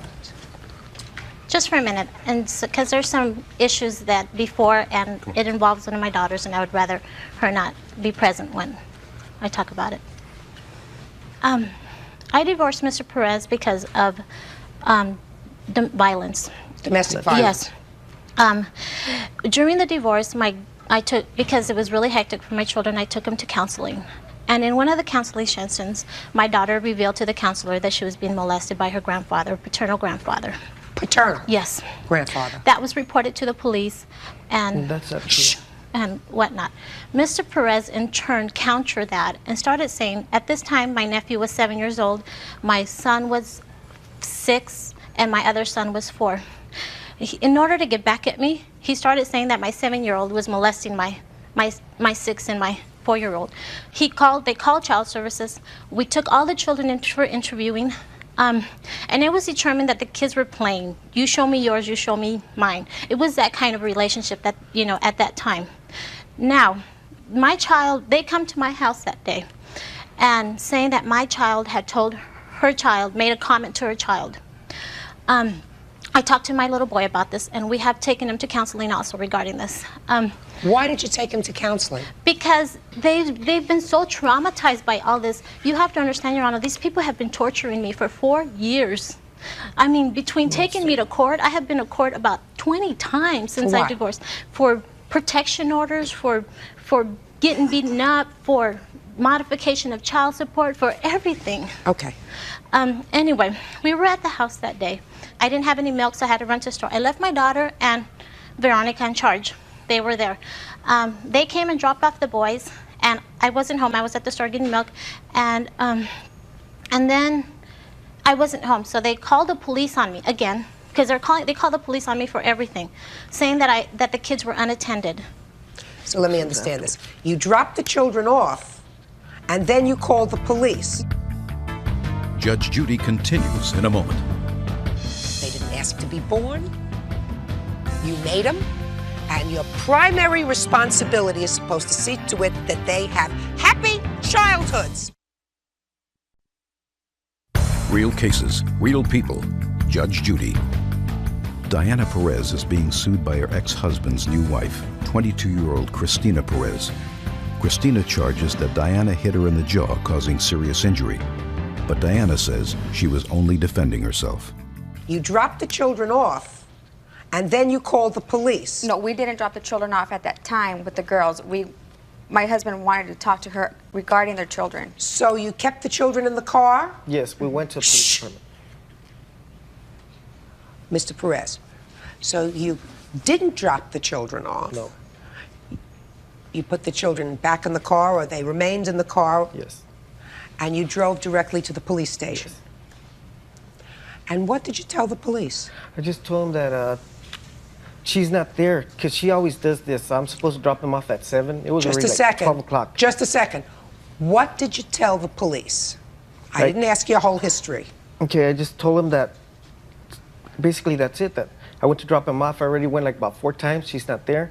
And in the divorce decree, it says that I should drop him off at 7, pick him up at 7, and drop him off at 7. That's what it was all about. How old are these two girls? I think my daughter's 13. I don't know about the other one. I don't even know who she is. Your daughter is 13. 12. We're 12, going to 13. And your two sons that you were dropping off? That time he was 6, and the other one's like 9. 9 and 6? Yes. Why couldn't their sister watch them? We could have left her off, but I wanted to talk to her. You could have left them off. Yes. Now you drove back at 10, and you say she wasn't home at 10. Did you go back to the police again? No, we called them up. Called from our who? home, the police department from our home to let them know that she wasn't home yet and what was going on. We let them know, and they told us we would have to get a hold of the health and welfare. Just a second. At 10 o'clock, the girls were home. Yes. So why didn't you bring the children home instead of calling the police? Because he wanted to talk to Diana concerning the boys. It wasn't urgent to talk to her that night. Certainly not urgent enough to call the police. You folks, I don't know about what's happening on her side, the history of what's going on there, but you people are not behaving like responsible parents. You're behaving like vindictive babies. And you're putting your children in the middle, because whenever you bring the police into something, you put the children in the middle. Ridiculous. Excuse me, Your Honor. The only reason I bring the police into it because there's been a lot of occasions where I get busy or something, and she calls the police department. That's and terrible. They want to pick me up. Just a second. You mean you get busy and don't bring the children home on time? More like I only see him like sometimes she doesn't really let me see him for 3 or 4 months. Mr. So when Perez. I do see him, I try to take him out, go do something. with him. Mr. Perez, I'm hearing a lot of excuses from this end. Now, I don't agree with using children, custodial parents, if they happen to be mothers using the children. I just don't like the vibes that I'm getting over here, sir. Something in my common sense and my training suggests to me that there's a lot more here than I'm going to have time to hear today. How much child support do you pay? $360 a month. When was the last time you went back to have that modified? I'm supposed to be in court tomorrow. For what? Modification on it. Whose modification? Mine, I guess, yeah. What do you mean you guess? Yeah, well, it's mine. It's your petition to modify downward the order of support. Yes. From $360 a month? Yes. For 3 children? Yes. Why? Because where I used to work before, I used to make a lot more money, and they closed the plant. I'm out of that job, so I ended up, to be able to pay the child support, I could have got unemployment, but I figured, no, I got to pay my child support, so I went and got another job. It went like 2.5 less an hour, so that's why I'm getting the modification. How many times have you gone for modification? Mr. Perez, how many modification petitions have you filed in the last 4 years? This is it. This is the second 4. one. 4. Okay. Now, I would like to see the initial police report from you, Mrs. Perez. Can I see it, please? What was the date of this incident, by the way? The ended up being on the 25th because it was late that night, so they did 24th, 25th. Okay.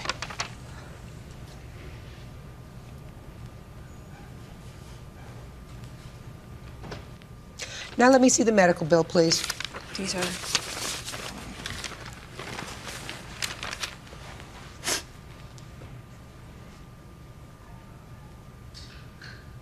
Were you arrested that night, sir? Yes, ma'am. I knew I did wrong, so I just went and turned myself in. Judge Judy continues in a moment. And This is what I looked like after I got beat up by him. It would have been worse, Diana. He could have killed you there. Real cases, real people. Judge Judy. Gabriel Perez's current wife, Christina Perez, is suing Gabriel's ex-wife, Diana Perez, claiming Diana assaulted her during an argument. Diana says her ex-husband injured her. You didn't go to see a doctor until 2 days after this incident. Mrs. Perez, is that right? I went right the next day, Your Honor. No. 2 days later. This happened on the 24th. You went and just Actually, it was the 25th, late that night. And the police officer did neglect me medical attention, so I had to go on my own. He neglected? Yes, he did. Did you go to the doctor before or after your husband was arrested for assault? I went after. Yeah, I got it. Now, I understand it. You don't get $5,000 for a slap. I don't see anything here about injuries, madam. And I don't know why you got in between these two people. I have no idea. You had no business being there. You had no business getting in between these two people. Now, you, with regard to your counterclaim, are suing the wrong person. Pardon me? You're suing the wrong person. Oh. He's the one you should be suing. I know. He was the one who injured you. And according to the police reports here, you were pretty severely beaten. He sort of acknowledges that he severely beat you. He lost it. I assume that it's not the first time he lost it. No. Yes, it was. Baloney. Never hit her before. Well, then maybe the other times that you hit her, I've you never hit her hit on before. purpose. Never hit her before.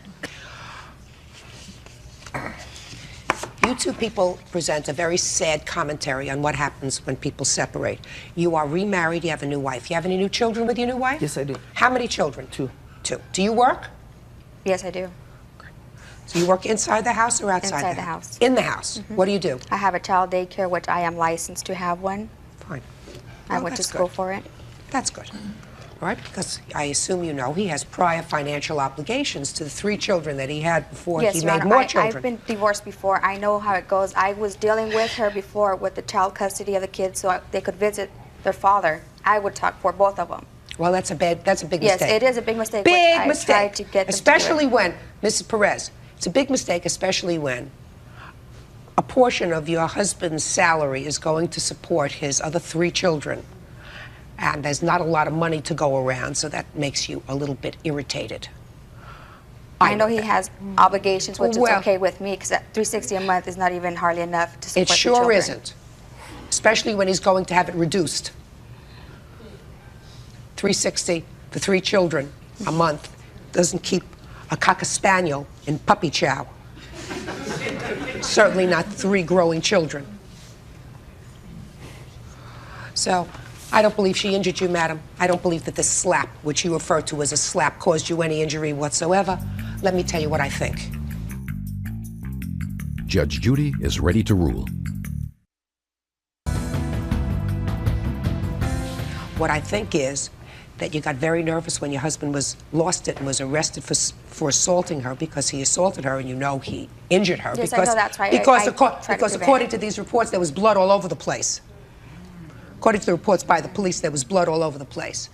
So then I believe that you and your husband came up with this story to try to soften it a little bit, that she was the one who instigated the whole thing by assaulting you.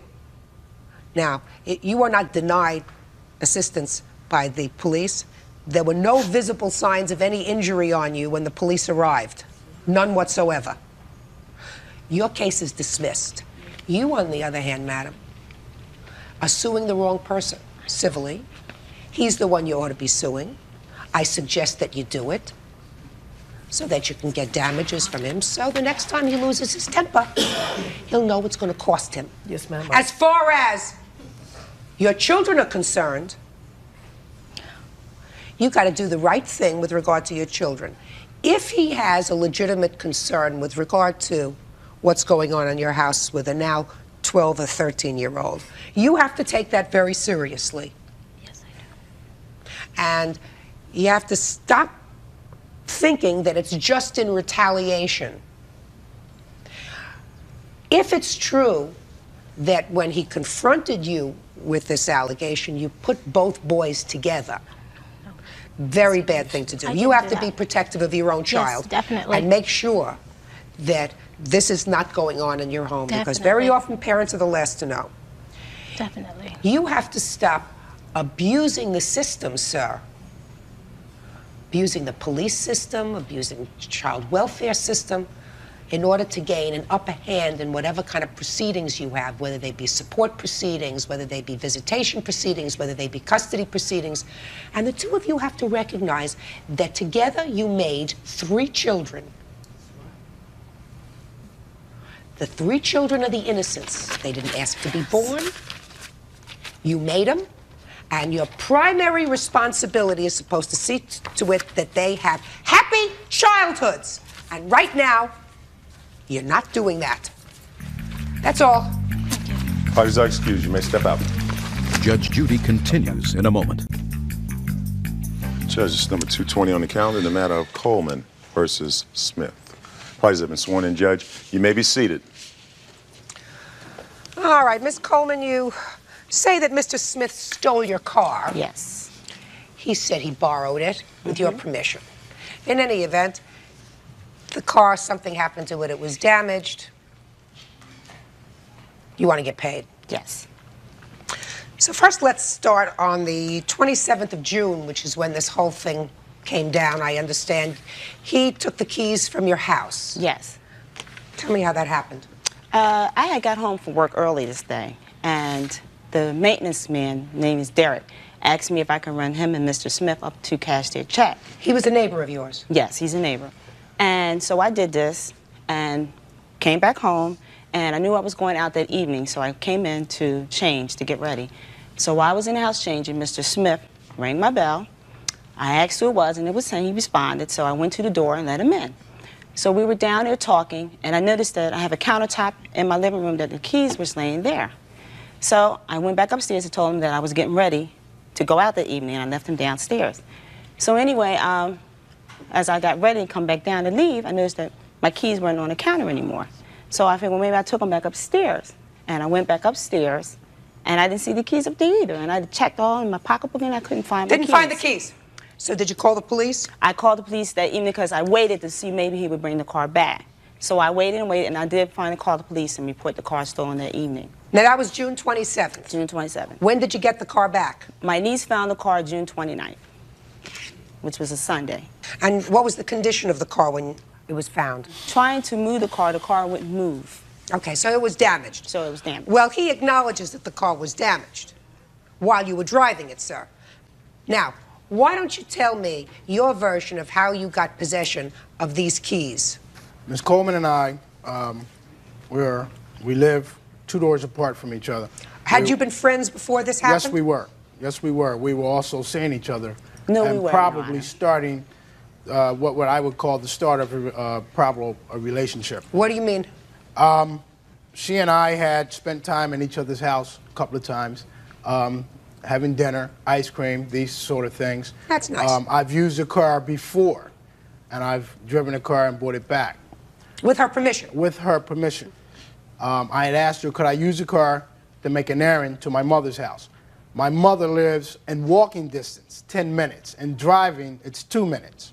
The car was parked 4 blocks away from my mother's house. Just a second. You asked her if, according to you, you asked her if you could ride to an errand to your mother's house. Yes, I did. You didn't tell me what she said. She said yes. She gave me the keys, which was a full set of keys. At that time... And you intended to be back in... In moments, because she had told me she... You intended to be back in moments, and you knew she was going out. Yes, I did. Okay. She gave me the keys. Her and the landlord were standing on the pavement, talking, as I got into the car and exited the block. About 5 minutes into the journey after the car, I stopped at the intersection. I tried to engage the shifter to go on. The car wouldn't move. It didn't All right, respond. you knew at that point, to make a long story a little shorter, you knew at that point that there was something wrong with the car. Yes. What did you do then? I had a friend who was with me. Which friend was with you? A gentleman I picked up. Just a second. A gentleman you picked up where? This was on the block of my mother's house. The Who street was where that? my mother lived at. Who was that? It was a gentleman named Boo. Boo. Right. Does Boo have a last name? Boo Rogers, yes he does. What'd you pick up Boo for? He was going in the same direction I was coming back. So I you was had giving him a lift. So what you're saying to me was you had already been at your mother's house. Yes. So you did the errand at your mother's Yes, I house did. already. You sure about that? Yes. Go ahead. And you're on your way back with Boo in the car. Right. Go ahead. The car broke down at the intersection. We both got out. We pushed the car. At that time, I'm not knowing too much about cars. I asked him. He didn't know too much about cars. So I went to a payphone. I called a friend who did know about cars. He came and checked the car out. He told me, Mike... Why didn't you call her? Well, at that particular time, I wanted to see what was wrong with the car. Now listen, Mr. Smith, let's talk logic here, sir. You said you were going to be back in 2 minutes. You knew she was going out. Now you're out for well beyond 2 minutes. You pick up Boo. Then you call one friend. The person that you don't call is the person whose car it is, who has to go out, and you know that she was going out. So I don't understand why you didn't pick up the phone and say, I'm going to try to fix the car. I'm having some trouble with it. I agree with you. Good. I'm glad you do. It makes me feel better. Go ahead. Thank you. So the gentleman came, we looked at the car, and he told me that the clutch was dry. It needed hydraulic clutch fluid. Okay, so then what did you do? Well, we tried Now to we're looking for fluid. Right. We got Boo and we got fluid. Exactly. I tried to get the fluid. How did you try to get the fluid, sir? We went to an auto supply store. And how far away from where the car was? It was a that? distance. How about how far, sir? 10-minute ride. How'd you get there? In his car. The gentleman who came to look at the car, who was a Just mechanic. a minute. Let me understand this. All this time you haven't called her yet. No, I haven't. Keep going. That was it. And so what'd you do? Upon not getting the car started, again, I did not call her. I went home. I tried to contact her then. How did you try to contact her? By calling her on the phone. And what happened? I got no answer. I'm having too good a time with this, please. So you tried to contact her, you called her, and there was no answer. Exactly. So I assume you wrote out a note. No, I did not. Because you're right next No, door. I You did wrote not. out a note and you say, don't worry about your car, it broke down, here's where it's located. You went and tacked it on a door. No, I did not. No, you did not. Judge Judy continues in a moment. The reason why I sued him for that because... to teach him a lesson. Yes. And later today, So you made trouble between her and her son. You were a pig about the money that you won. You really are nasty. real cases, real people. Judge Judy. 39-year-old Vanessa Coleman says Theodore Smith stole her car and returned it 2 days later with extensive damages. Theodore says Vanessa gave him permission to take the car and denies any responsibility for the damage. It's not really urgently important, Miss Coleman. Listen to me. It's not urgently important whether he drove the car with or without your permission. He's responsible for the damage to your car. Now, I don't think he can look me in the eye and deny that, right, sir? I agree with you. Right. So, did you have the car fixed? Oh, yes. Let me see the repair bill. When did you finally tell her where the car was? Never. I didn't. The car was recovered Sunday morning. I woke up, came out, the car was in front of her house. Weren't you curious as to how she found it? Not really. No. No. I don't understand these bills, Miss Coleman. Okay, Let's understand. I don't understand them either, The short bill is the actual estimate that all the damages that I had done to the car. The other estimate is just for the damage that he did, which was to the clutch and the shifter. Well, $460. Is that what you paid for the damage that he did? I paid $900 and what is it, $945? Yeah, I but paid you for know, all you're not damages. talking about a wheel alignment and front brakes. See, I didn't and outer charge him. seats. I didn't charge him for that. I just charged him for the clutch and the shifter. But she's suing me for $945. Just a second. And the reason why I sued him for that because to teach him a lesson. Yes, he denied. He denied to pay me anything except for the $60 he gave me. He gave you $60? He gave me $60. What'd you give her $60 for, sir? The first day that this had happened and she told me she was putting the car in the shop, yeah. I said, okay, I'm going to give you some money to start on. This is initial payment. Give me a receipt and I'll pay the rest gladly. Right. She never gave me a receipt. She refused to give me a receipt. This happened All right, got it. Listen, Miss Coleman. He has to pay for the damage he did on the car. If I could Thank you. add on a couple of bucks for bad manners, you know, I would do that, but that's not what we're about. Yes. He's got to pay for the damage he did to the car, $460. Yes. And I would suggest to you, if you ever made a loan to him of your car or anything else that you value. Never in. What? Never. Right. You know it. Thank you very much. That's all. Parties are excused. You may step out. Thank you.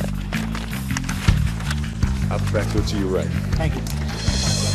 And now the next case. Parties on Travis versus Hood. Step forward, please. Avid bingo player, 57-year-old Fanny Travis, is suing her son's girlfriend, Betty Hood, claiming they made a deal to split a $10,000 bingo jackpot if either of them won. Betty denies they had any agreement. Miss Travis, you are an avid bingo player. Yes, I am. And the defendant used to be your friend. My son's girlfriend. According to your complaint, you were playing bingo one night back in August. Yeah. And you played together, you and the defendant, and your daughter, My daughter. and a couple of other people. Not the one, not her. She's not here. Another daughter. Another daughter. And then there was advertised a super bingo party for September. Yes. And you had to buy packs of $50 worth of bingo cards. That's right. So you say you bought packs of cards for several people, including the defendant. That's right. And it was your agreement with her that what? If anybody won, I would get half of the winning. And then she won. She won. $10,000. Right. Bingo. She gave you $1,000 Right. and said, I'm not giving you any more. No, she never said that. What did she say? The people at the bingo was going to count me the $5,000. You only get $5,000 at night. The next $5,000 we had to come back that Monday. It was on a Saturday night. So they was finna give me the money because the bingo staff knew I had bought all the cards. I told them to count it to her. At the time, they counted out $1,000. She gave me the $1,000, and they gave me the slip and told me to come back Monday and pick up the rest of the money. And in the car, I gave her the slip and told her to wait. Monday, I'll go with you, and I want the rest of my money. All right, you gave her the slip. And told her in the car, I gave her the slip and told her I would go with her Monday and pick up the rest of my money. Okay, so you said, I'll go with you Monday. And pick up the rest of the money. Okay, and what happened? She dodged me all day Monday. I was at bingo waiting on her. She went out late Monday night. Had my grandkids tell me that Dad and Betty told us not to tell you that they gone to bingo. So she went out and picked up the money. When I got my son Monday night on the phone, he made a statement, you made $1,000 profit off of her. I said that was not the agreement. She made a $9,000 profit off of me because we were supposed to split. So that I finally got her Tuesday night and asked her for my money. She said, I spent it. And I said, no, I want my money. You knew it wasn't all yours to spend. Then I called my son. He came over the next day, which was a Tuesday. I went and filed a claim on her. Then my son came up to the house the first time in his 33-year-old life, cursed me like a dog, saying that if I go through with it, he wasn't going to be my son no more. Judge Judy continues in a moment. You're not a very nice young lady. She didn't know you a thing. Who are you to her? Nobody. Real cases, real people. Judge Judy. Fanny Travis says she made a deal with Betty Hood that they would split a $10,000 bingo jackpot if either of them won. Betty denies they had any such arrangement and feels she was being generous by giving Fanny $1,000 of her winnings. Before she got the bingo cards, according to you and according to your daughter, you told her that if you win, half is mine. Yes. Is that correct? before she had the cards in her possession. Correct. Okay, Betty, let's hear your version of this. When she won that $2,500 that night, she was giving me and her daughter $100. And she sent out that 100, that 50 go for that package. I did not hear no split winning. And now she's saying for that, when I won the $10,000, that they gave her the receipt, they did not give her the receipt. I signed for that receipt that night. That's the only way that money came to me. I had the receipt in my belongings. Well, my question is, you say that the previous month,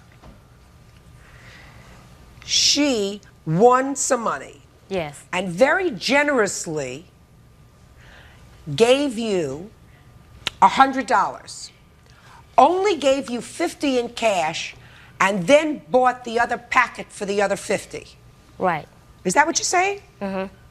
Did that happen? No. I only gave her 50. She didn't even know I was buying these packs. She never knew I was buying these packs until 3 weeks later. That's very generous of you to give him anything. Mm-hmm. I mean, you don't have to give him anything. Why did you give her $1,000? Just being generous. You had a conversation with the plaintiff that night, the night that you won the $10,000, correct? Correct. And she made it clear to you, No, after she- you won, let's No, not say before, after you won, that she expected half of your winnings. Is that right? Correct. Did you say to her that night, I'm not going to give you half the winnings? No, I said you must be joking. No. Let me ask you this question, Ms. Hood. Mm-hmm. Does this sound familiar? That when you were leaving that night, and she said to you that should anybody win with cards that she bought, there would be a 50-50 split. And you said, we ain't gonna win no way anyway.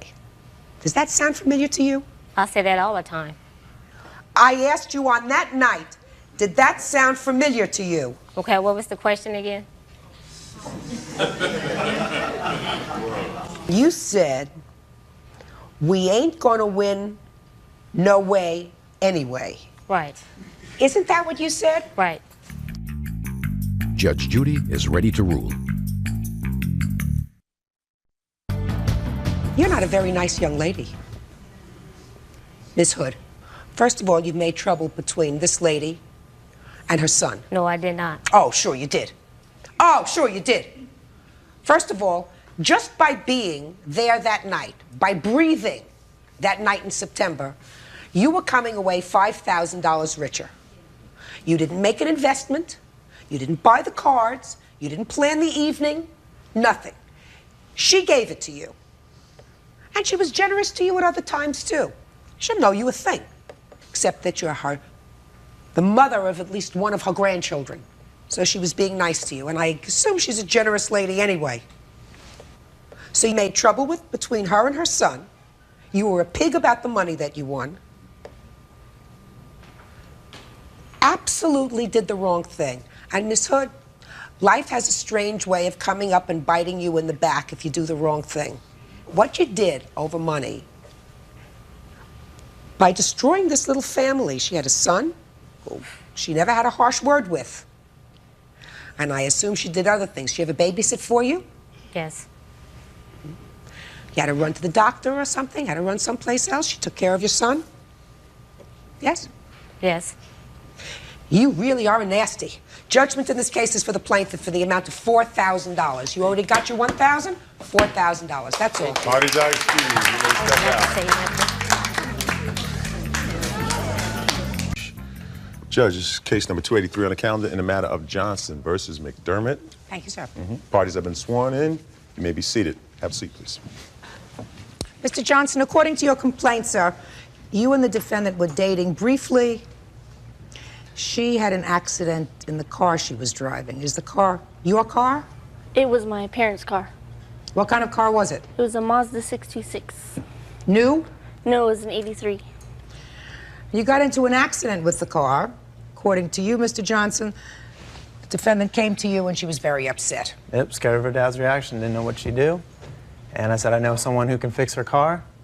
Brought it over there and got it fixed. And while she said that she didn't have the money, I said, I could let you borrow the money. She said, sure, that'd be great. But at first she denied it. She's like, no, don't do that for me. Please don't do that. I was like, all right, well, just if you need the money, when you start your job, you can start paying me back. She's like, all right, because she was scared of what her dad was going to do. Got her car fixed. 2 days later after that, she split on me in so many words, like our relationship ended. And for about 1.5 years, I tried getting in contact with her maybe like 10 times in a total of 1.5 years, and I never got a response back to her. Mr. Johnson, let's go back a little bit because you sort of fluffed over this oral contract that you had with her that you're suing on, sir. Mm-hmm. She came to your house and she said she was very upset. Well, she was crying and stuff. She didn't So know what she far, was he's going to do. correct. She did not know what she was going to do. So far, he's correct. She's correct to the point where he just said that he said he'd lend me the money, and he never said that. He told me that he had a friend that owed him favors and that he would get it fixed. And I said... Yeah, for cheaper. Just no, you never don't said interrupt. that. Go ahead.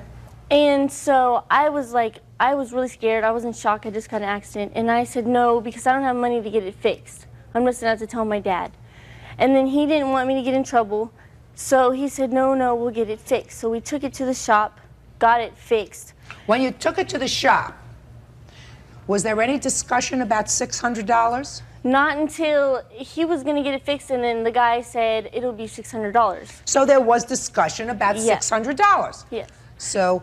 And then Dino, I looked at Dino, and he said, no, they're going to take care of it. Because he said the guy owed him a lot of favors. That's not true. But then it didn't hit me until we were on our way home, and I asked him who's going to pay for it. And he said, I will. And I said, no, I don't want you to pay for it. Take it out of the shop. And he didn't. And so you said to him, take it out of the shop? Yeah, I asked him to call them. And he said what? He said, no, don't worry about it. They'll take care of it.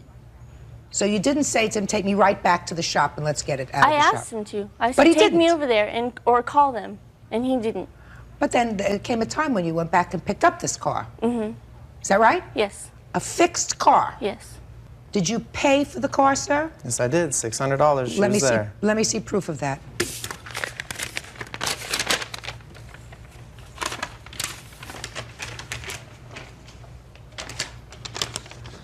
She told me that when she was able to get a job, she would pay me back. I said, little payments are fine, whenever. And she was like, okay, I'm going to pay you back, even when we were like breaking up or whatever we had together. Who signed for this? I did. Mm-hmm. I've taken many cars to Miguel. Miguel, that's the name of this person? Mm-hmm. Miguel's Auto Body Shop. Good. Let me make a call. Mm-hmm.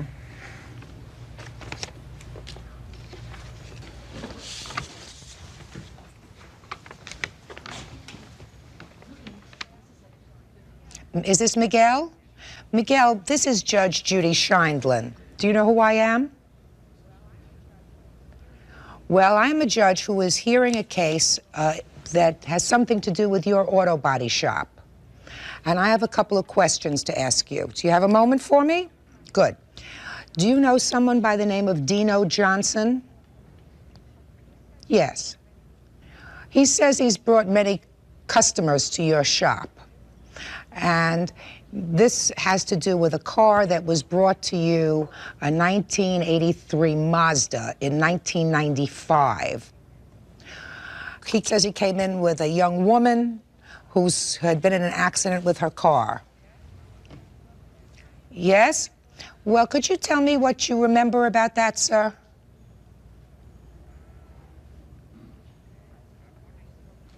Right, so 2 or 3 weeks ago he came in and he asked you for a bill. Right, because I'm looking at this bill and it doesn't look as if it's a couple of years old. It looks like it's a relatively new bill.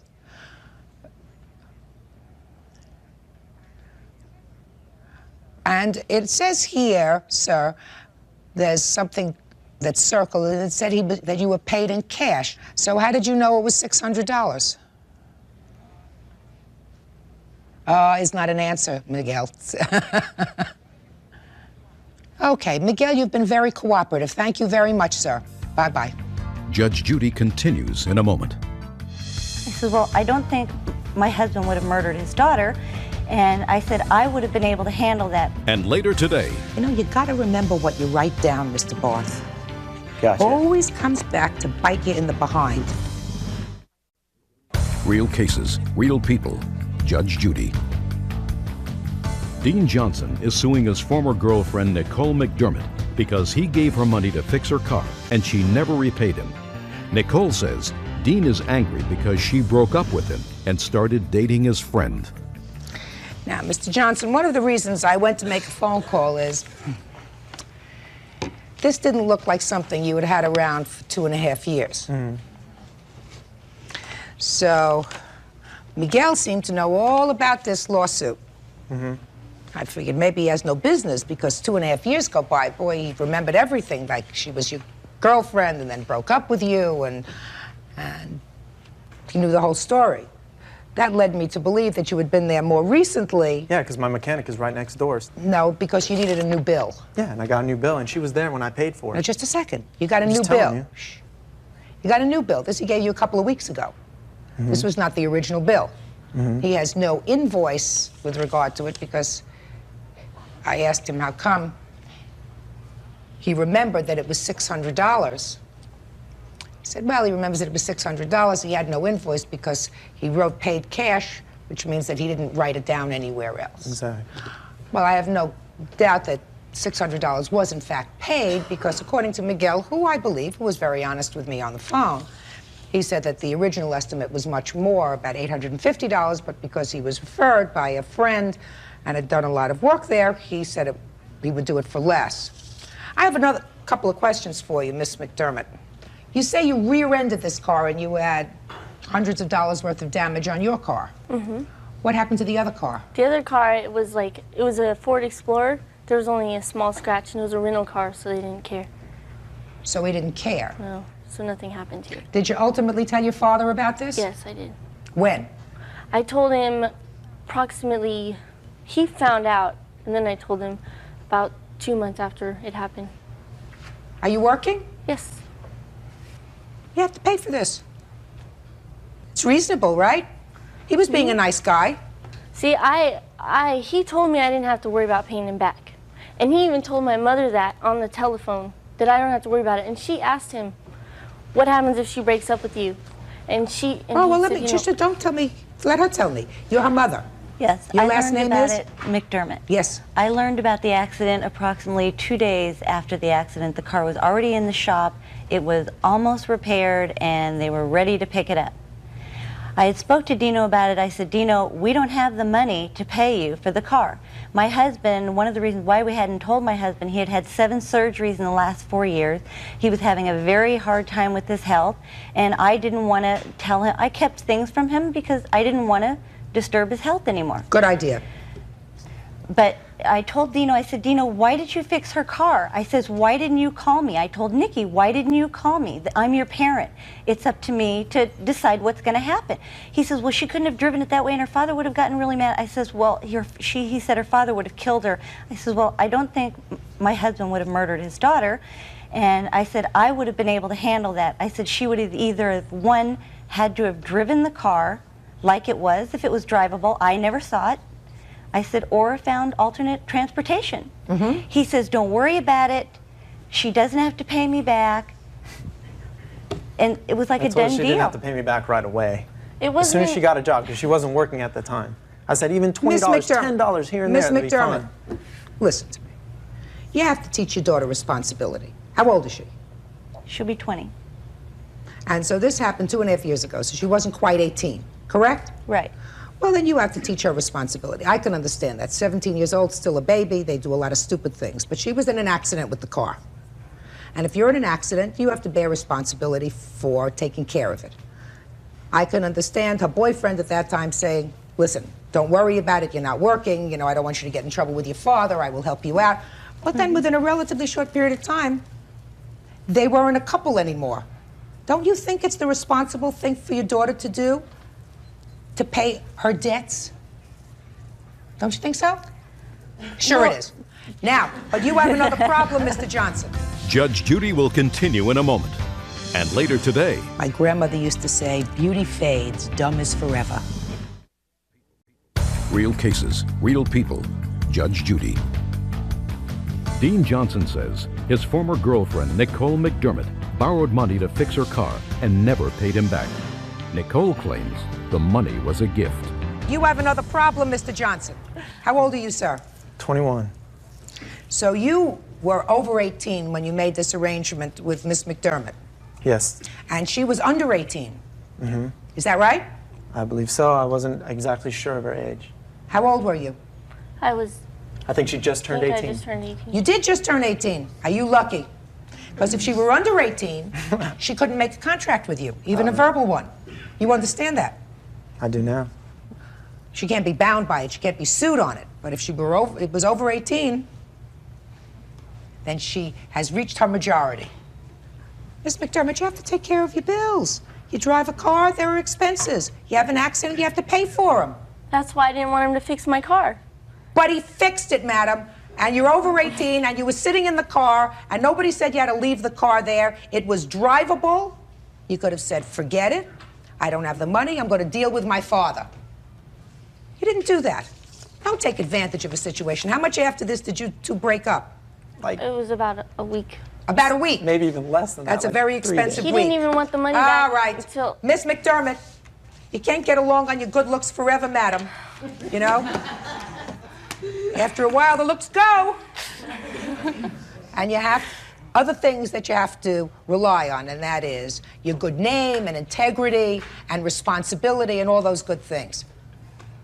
Now, if you two had ended up an item, you got married and whatever, if he came to me 20 years later and said to me, she owes me $600 for the car, I would have shown him the door. But he did this because he cared for you. So, you're supposed to do the right thing. And the right thing is to pay him back his money. Judgment for the plaintiff in the amount of $600. Parties are excused. You may step out. Back there to your right. And now the next case. Parties on Daly versus Barth. Step forward, please. 29-year-old Christina Daly says she loaned her ex-boyfriend, Matthew Barth, money to buy a truck, which he never repaid. Matthew claims he sold the truck and gave Christina the money, making them even. A long time ago, Yes. he was your boyfriend. Yes, ma'am. And these papers say that while he was your boyfriend, he needed a truck, Yes. but he had no money. That's correct. So he asked you for the money, and you gave him how much? I wrote him a check for $4,000. And you don't seem to deny that, sir. No, the only part that I would deny is that she offered me the money. But That's not correct. Just a second. Let's not fight back and forth. $4,000 was the amount. yes, And this happened about 4 years ago. Is that right? I wrote the check on July 19th of 1993. And then your relationship was over. yes, That was in 94. But you had the truck. yes, I did. And you have, and you've never, according to her, you've never paid her back the $4,000. That's correct. Now, Mr. Barth, I read your answer very carefully, sir. And you seem to have a whole menu of defenses to this action. Yes. A whole menu. So let me see if I've got them all. Because you know I'm getting old, so I may forget one or two. First, you say it was a gift and not a loan because she offered you the money. Correct? Correct. Then you say, I think I paid her back. I did pay her back a portion of the money. Then you incorrect. say the statute of limitations ran. That is a defense, Your Honor. Your second defense belies the first defense, because if you say you paid her back the money, or at least a portion of it, that would suggest to me that you acknowledge that there was in fact a loan. Yes. So we want to take that first defense that it was a gift and sort of shove it, right? Okay, well, gift and then offering the money, but under terms, I would probably believe that I would have to pay her back the money. So as a gift is something you don't pay back. Did you understand that? So I guess. Well, let's do this again very slowly, Mr. Barth. Why don't you Absolutely. try again with me in English? Okay, it was a loan, and I accepted the loan. Perfect. Thank you. Now, $4,000. And you say you paid her back. Yes. Tell me about it. Well, when Look at the here. termination of the relationship, Yes. I had to sell the truck Why is that? because in order for me to get any kind of ground to pay her back, I have to come up with some money to pay her back. Yeah. So I sold the truck. And I paid her back what I received for the truck. That's not correct, Your Honor. Just a second. So you say that when you broke up, in order to be able to pay her back for this loan, which you felt obligated to do, you sold the truck and gave her back the money. Yes. How much did you give her back? $2,500. And that was the reason. Is that correct? Yes. You know, you got to remember what you write down, Mr. Barth. Gotcha. Always comes back to bite you in the behind. All right? I sold the truck shortly thereafter. The intent was to dissolve anything that would link us together. That smacks more of an emotional reason for selling this truck than an obligation. So, let us assume for the moment, sir, let us assume for the moment that I believed you, which I don't. Unless you have proof, of course, of the check that you gave her. No. Oh, of course not. Don't. What happened to the other $1,500? $1,500, the truck wasn't worth what it was originally worth. So Well, that's since when did she become a partner in your misfortune? You bought the truck for $4,000. If you acknowledge that you made a loan, $4,000, and you sold it for $2,500, she didn't become a partner in your loss. Oh, now, did you ask him for this money? Yes, I did. On several occasions, I've asked him for the money. And how he would respond to me was, I would love to pay you the money back, but I do not have the money. And I believed Matt because we were together for 2.5 years and Matt never had any money. And so I believed him when he told me that, and I trusted him when he told me. But he's got a great smile. He's very charming. Yes, he won me over too. And No, don't add two. He didn't win me over, Miss Daly. Miss Daly, didn't win me over, madam. Okay, well, you're smarter than I. Judge Judy is ready to rule.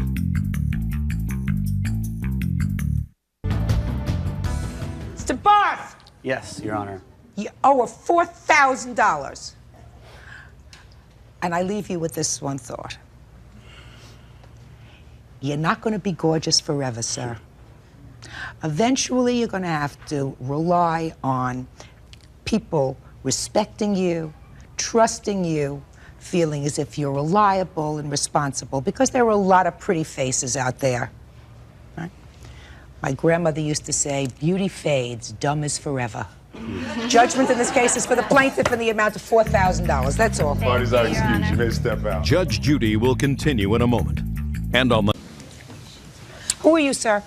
Herb Shavers. You're a lawyer. Yes. I just wanted to make sure because I've read all of these papers.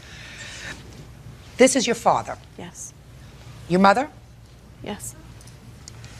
Ms. Bocock, according to your complaint, you are suing your father for money that you owe to the state. Yes. Came about because several years ago, your daughter, who was quite young, was removed from your care, according to all the papers and documents that I've read, for child support. Yes. And that care for about a year, a little less than a year, and then went into your parents' home. Correct? Reasonably close, yes, ma'am. How many years was the child with you? About 6. And for part of that time, she was with you as a foster child. How many years was the child with you? About 6. And for part of that time, she was with you as a foster child, Yes, ma'am. which meant that you were getting money from the state as a foster parent. Yes, ma'am. That's the way things work these days, even if you're a grandparent. And then you were told that you had to file for either custody or guardianship of the child, and you consented to your parents having guardianship. I did not give my parents guardianship. I would never see my daughter again. She would go up for adoption. I would never see her again. I was not given a choice. Doesn't make much of a difference. There's only one innocent in this case, and that innocent is this child. True.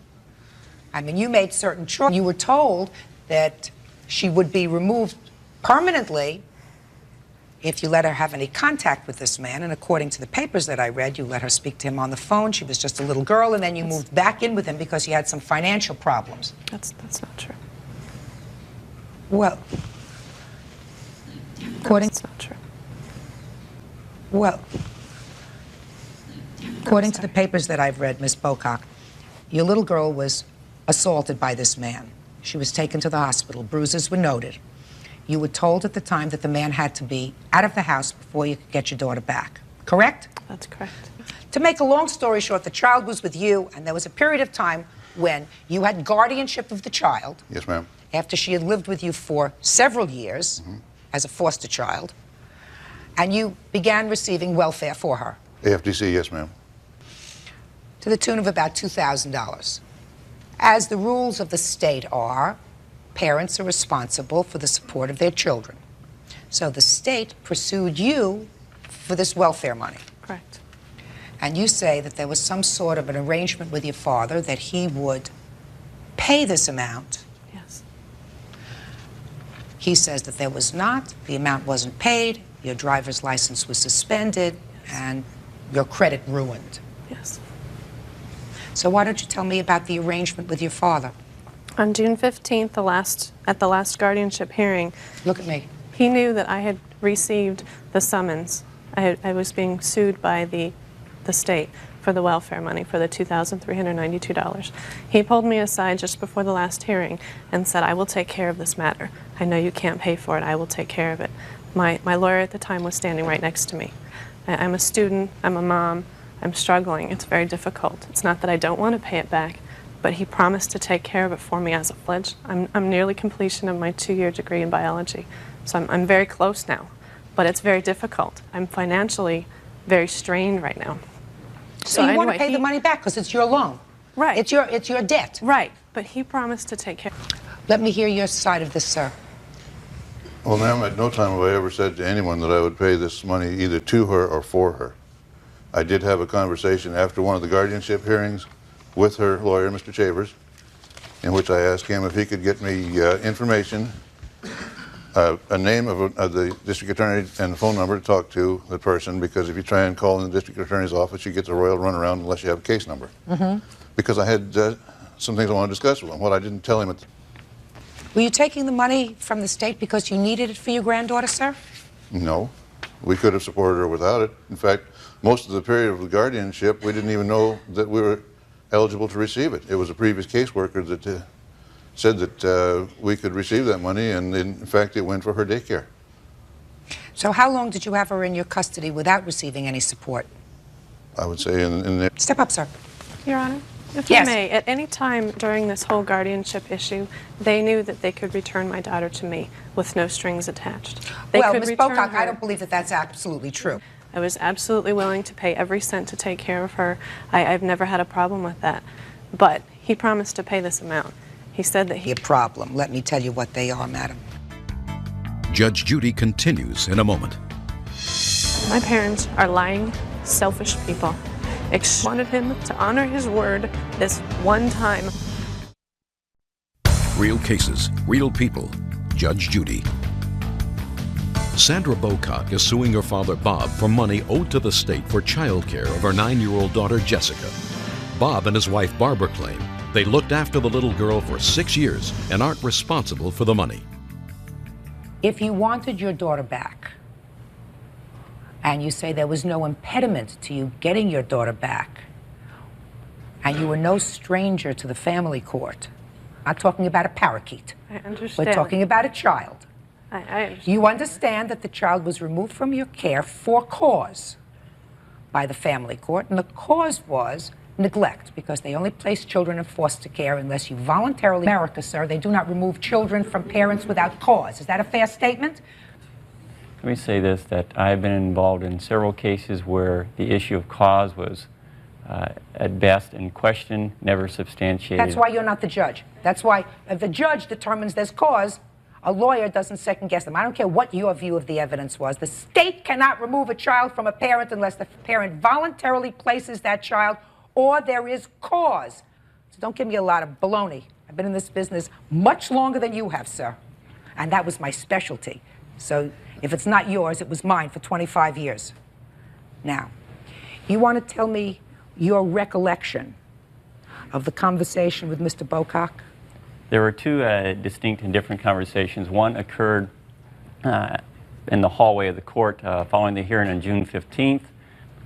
That conversation was involving Mr. Bocock, his attorney, the attorney for the minor as well, negotiations going back and forth. Child had a lawyer. Correct. Child's always had a lawyer. They're called a law guardian, correct? That's right, ma'am. And the child should be returned to the mother, correct? Not at that point, no. The discussion was that custody would be given back to Sandy. So all at once we're cold-cocked with this idea that there had been an agreement at the attorney's level that custody would be given back to Sandy. So all at once we're cold-cocked with this idea that we bring Jessica and she takes her home. And we so just you wanted more of a transition, correct? It was, except for his comment that it was a surprise to them, came as quite a surprise to the counsels involved. We normally work these things out before we appear at court, so the reluctance that was expressed was quite surprising to us. Well, it's not surprising to me because according to your former client, grandfather of the child, he said what he wanted was a transition so that the child could at least finish. Sir? Yes, ma'am.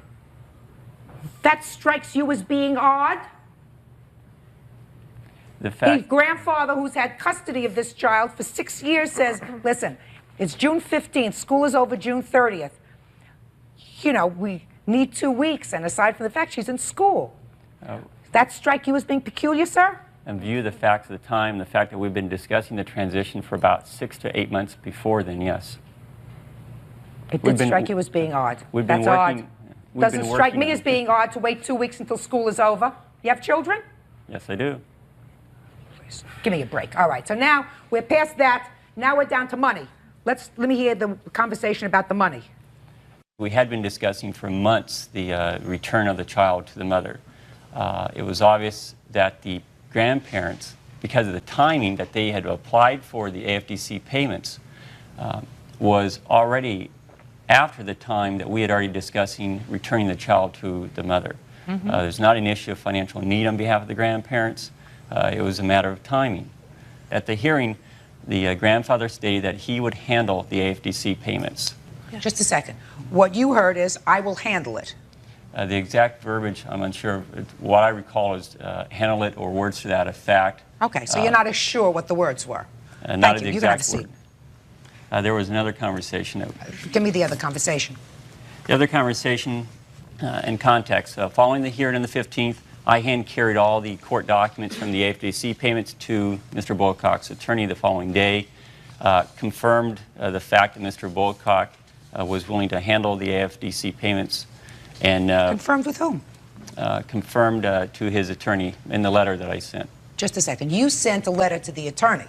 Correct. You have a letter from the attorney to you confirming that?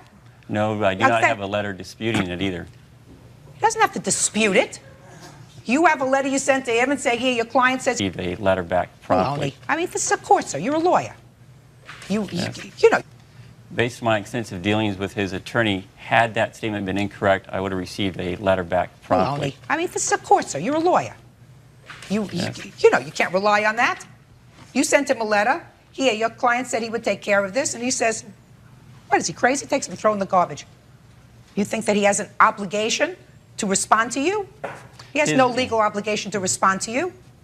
But he did, in fact, respond. How? Let me see. The response was in the form of a conversation. That's hearsay. I understand with the that, attorney. It's also just a operative second. Fact. With the attorney, not with him.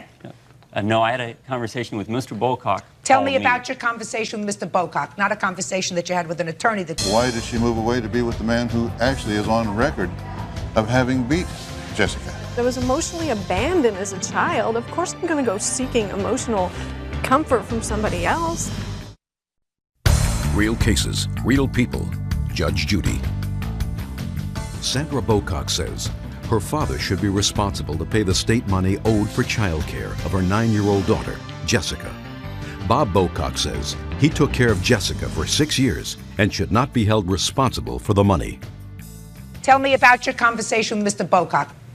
He told me to if I would get the amount due that he had received, he would pay for that. He would reimburse that amount. Did you ever say that to him, sir? No, ma'am, I never did. I have a copy of the letter that I sent to my attorney Can I see the copy of the letter in that you response sent? to the letter that he had hand-delivered to her.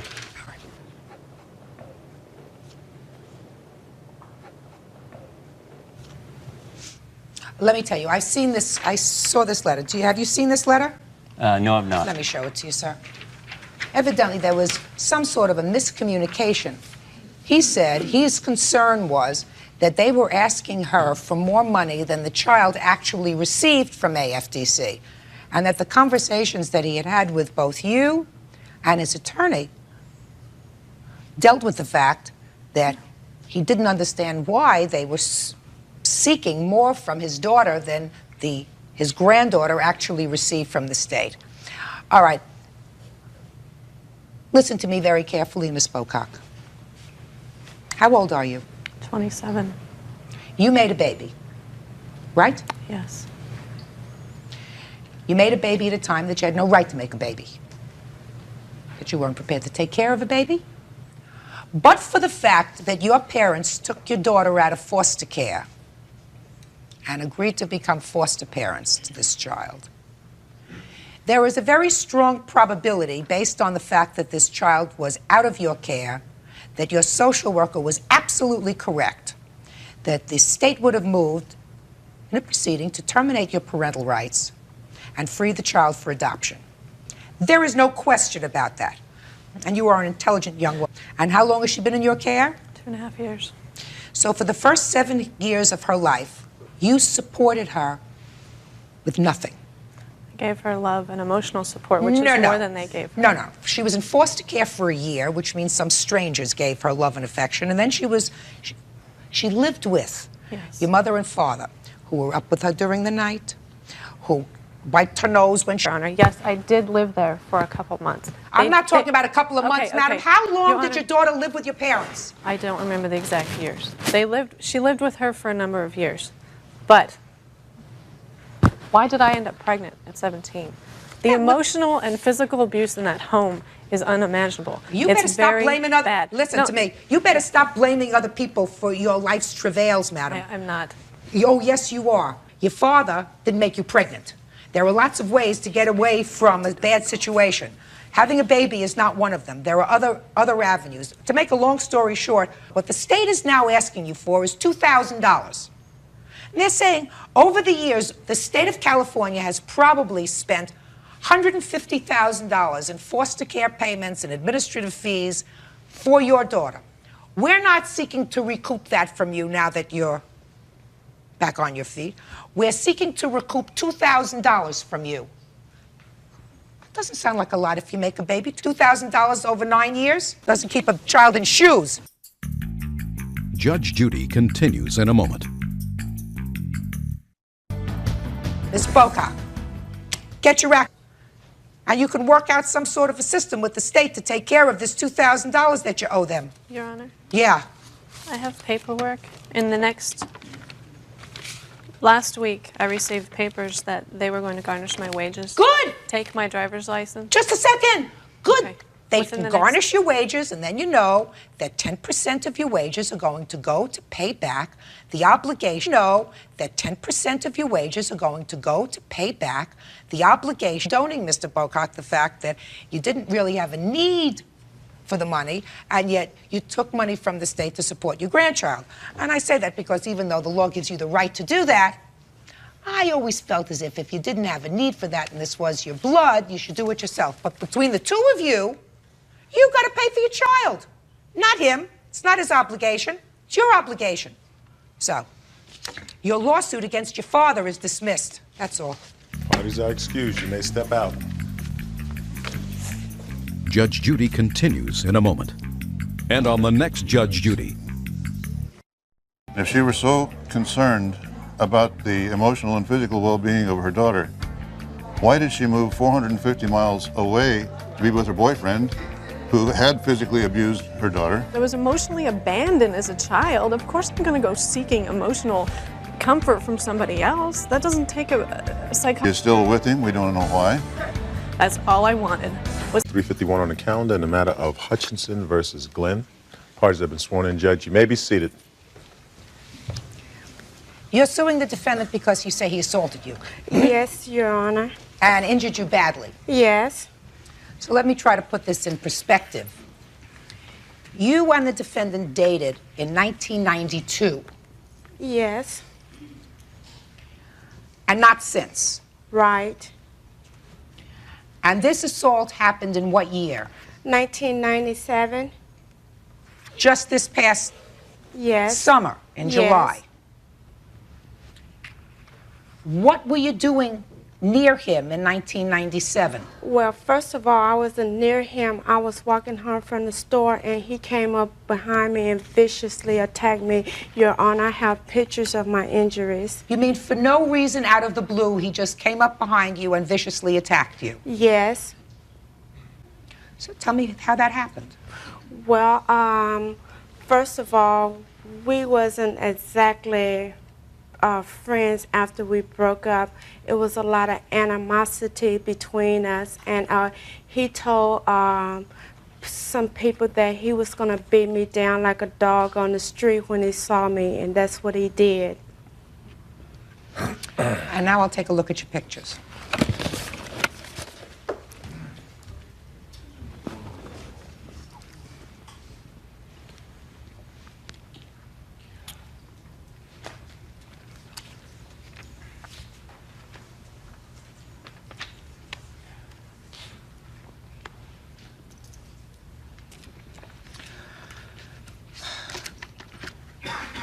You were arrested for this assault, sir. Is that correct? Yes, I was, ma'am. And according to your papers, you had a trial already. That's true. Correct? Yes. And the jury found you not guilty. That's correct. Yes. Is that correct? Yes. That doesn't prevent you from suing here. You understand that? That's why you're here. Now, you want to tell me your version of this incident, sir? Yes, ma'am. We broke up, and she just keeps harassing me. How? Just keeps coming back, harassing me. How? I know you keep saying that. How does she harass you? Over the phone, harassing me. She vandalized my car. I have restraining orders. How many restraining orders do you have against her? Well, I have this one restraining order against her.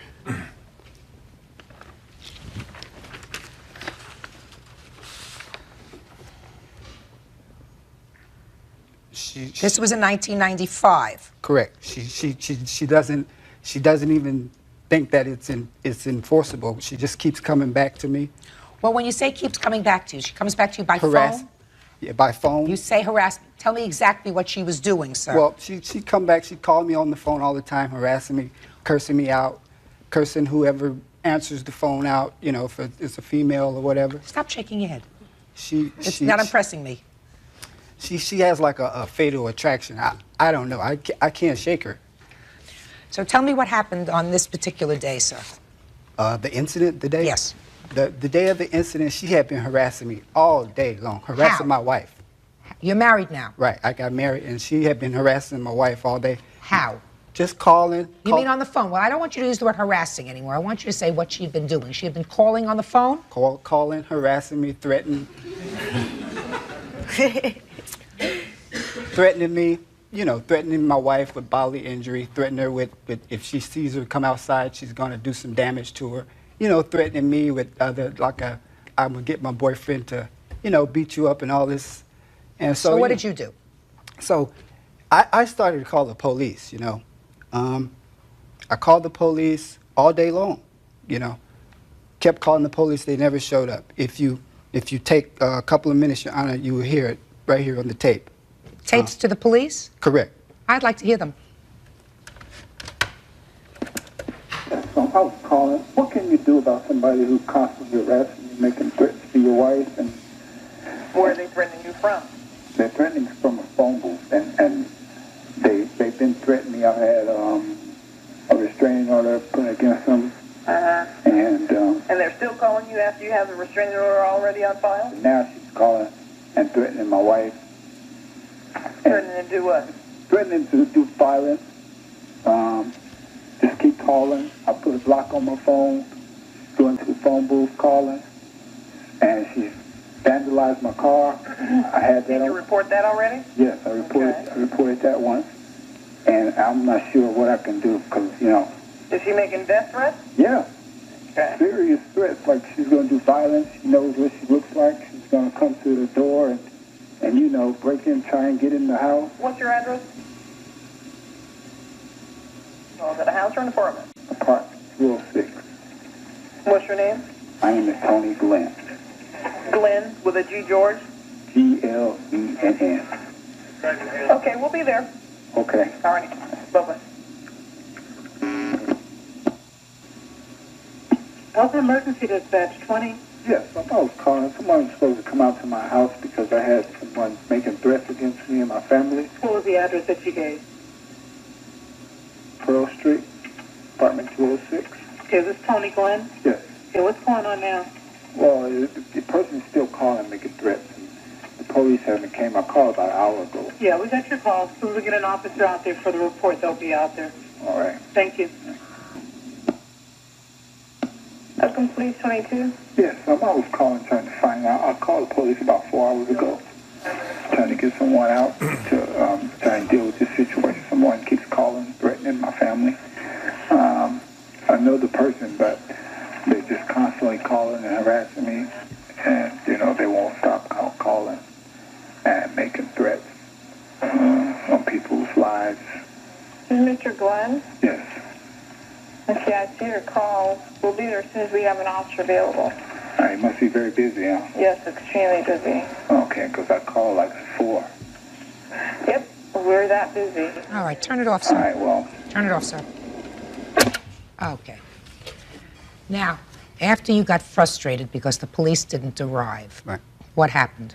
Okay, after she kept calling and calling and calling, and then finally, after the police never arrived, I said, look, what is it you want? What is it you want from me? You know, you keep harassing me, you're harassing my wife, she has nothing to do with this. And so I asked her what she wants, and she was like, well, you meet me at the bakery and we'll settle this, you know? And at this point, I'm like, okay, I'm gonna go down there and see what's going on. So I go down there, and then when I get down there, I walk up to her and she proceeds to try and spray me with the mace, the pepper spray, excuse me. And at that point, you know, we get into a fist fight, and you know, she's been asking for a confrontation for you know, she just wants to get me into a confrontation with her simply because I'm a man, and the way it turned out exactly the way the police saw it. This man's beating on this woman, you see, and that wasn't the case, you know. Where was the pepper spray? She had it in her hand. She came out the bakery. I walked up to her, you know, to find out what's going on. So she told you to meet her at the bakery? Correct. Judge Judy continues in a moment. He kicked me with his foot in my face several times. Before or after you sprayed him? It was before I sprayed him, and the pepper spray didn't even work. Real cases, real people. Judge Judy. 37-year-old Gail Hutchinson is suing her former boyfriend, Tony Glenn, for medical expenses, claiming he repeatedly kicked her and slammed her head on the pavement. So tell me exactly what happened. And when I walked up to her, she proceeded to spray me with the pepper spray. You know, she didn't hit me directly in the face, she hit me somewhere in here. So it didn't immobilize me, I guess, as she wanted it to. And at that point, I was defending myself, Your Honor. Okay, so you hit her? So I hit her, yeah. Yeah, a few times? Yeah, I hit her a couple of times. I mean... A few times. She got a black eye, right? Now you hit her where else? I hit her in the face, maybe I hit her in the head, and, you know... You hit her pretty good. I think I threw her down. You have any papers from the criminal court? No, but you know, they found me not guilty. I know they did. The only All right, Miss Hutchinson. First of all, Your Honor, I never did harass him. Just a second. Yes, you did.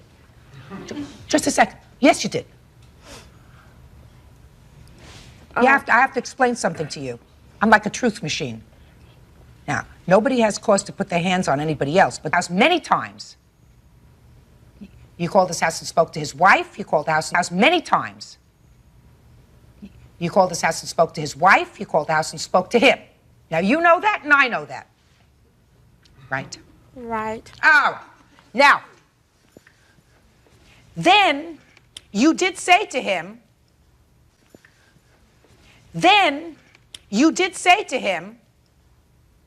I'll meet you at the bakery. Right? Right. All right. So he didn't just come up from behind you out of nowhere and beat you up. And you did have pepper spray. Right? Right.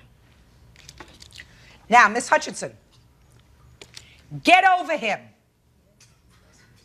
Do you understand? You pushed this man to the limit. What did you expect him to do? You've been calling and threatening him in his house. Time and time again. You've been calling and threatening his wife. Time and time again. You tell him to meet you so that you can settle it. He's frustrated because the police are not responding. He comes to meet you. And when you see him, you take out pepper spray and you spray him. What did you expect him to do? Say thank you very much?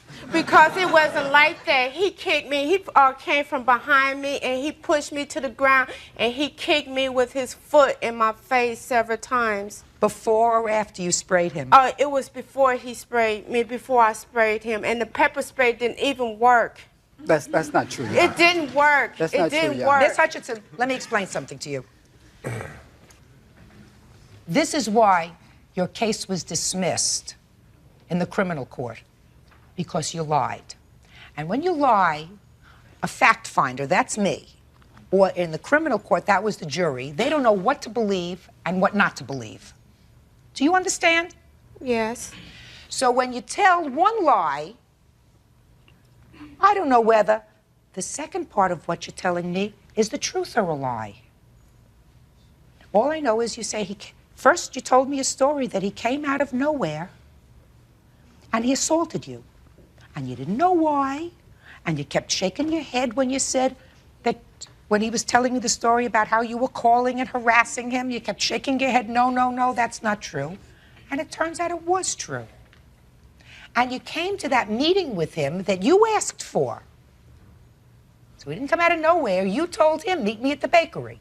You just told me that that's what you told him. And you came armed with pepper spray or mace or whatever else it was. What did you expect him to do?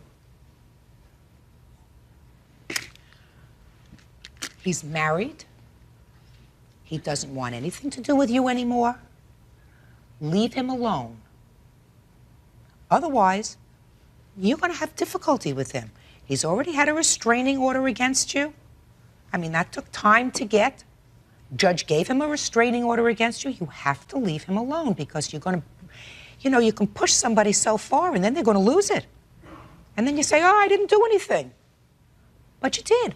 You keep pushing his buttons. You can't do that, Miss Hutchinson. You're stalking him. There are laws against stalking. There are laws against the kinds of things that you were doing to him and to his wife. And you have to stop it.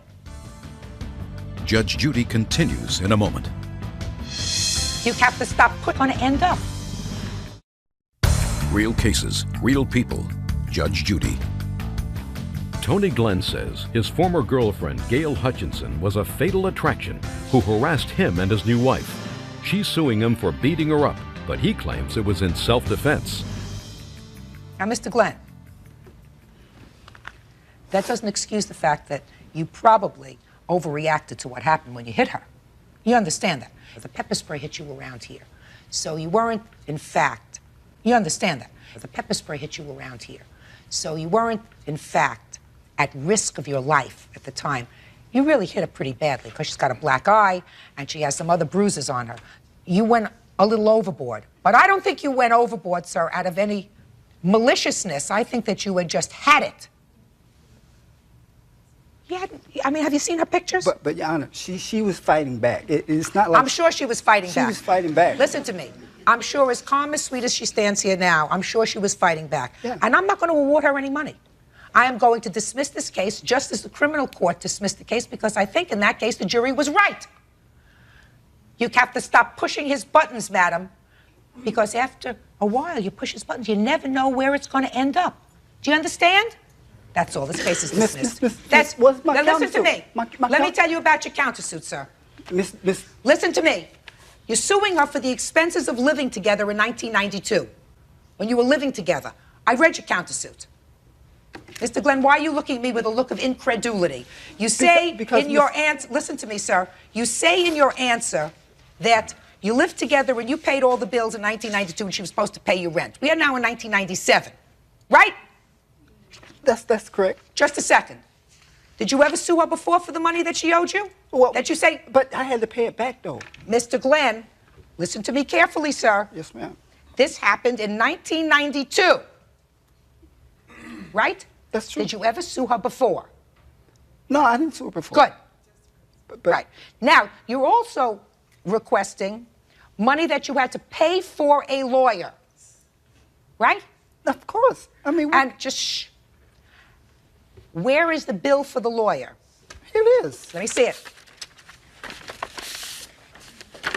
I mean, let me see the bill. Mr. Glenn, what I'm telling you is you're not totally blameless in this whole thing, sir, because you really shouldn't have gone down to the bakery to meet her. I've done everything in my power to try and, Listen to me. What I'm telling you is... Your Honor. Shh. What I'm telling you is... Your Honor. Shh.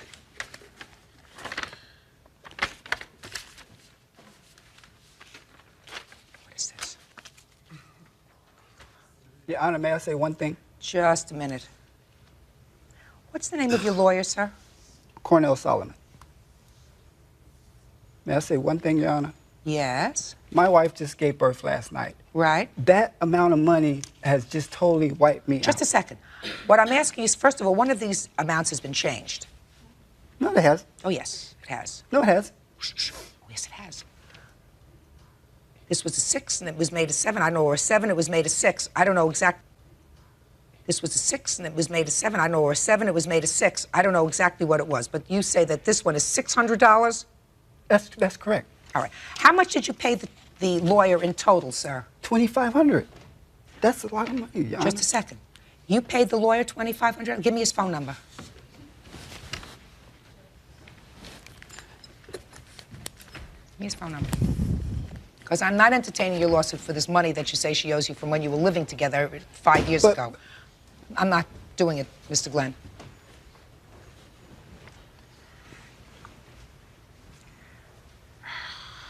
Okay. Just give me a minute, please. Judge Judy continues in a moment.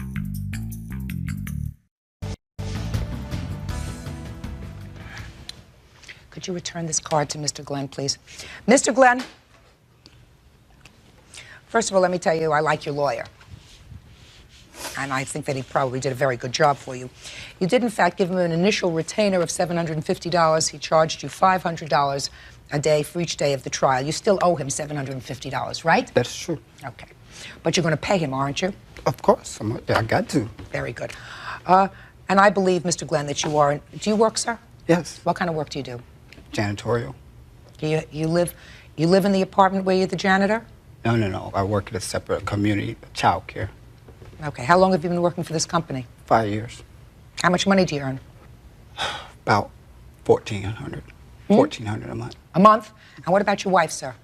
She isn't working at this time. She just had a baby last night. Is that your first baby? Yes.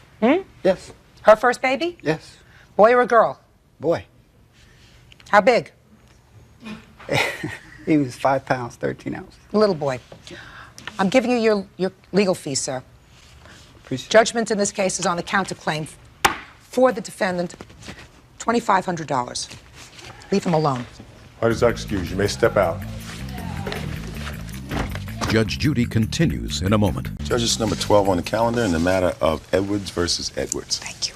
Parties have been sworn in, Judge. You may be seated. I must tell you that when I read these papers over, your papers over last night, I was struck by the fact that I had seen these same problems with different names on them for 20 years. Sad situation. You two folks have been married for how long? 18 years. And have how many kids? 3. How long ago were you divorced? Year and a half ago.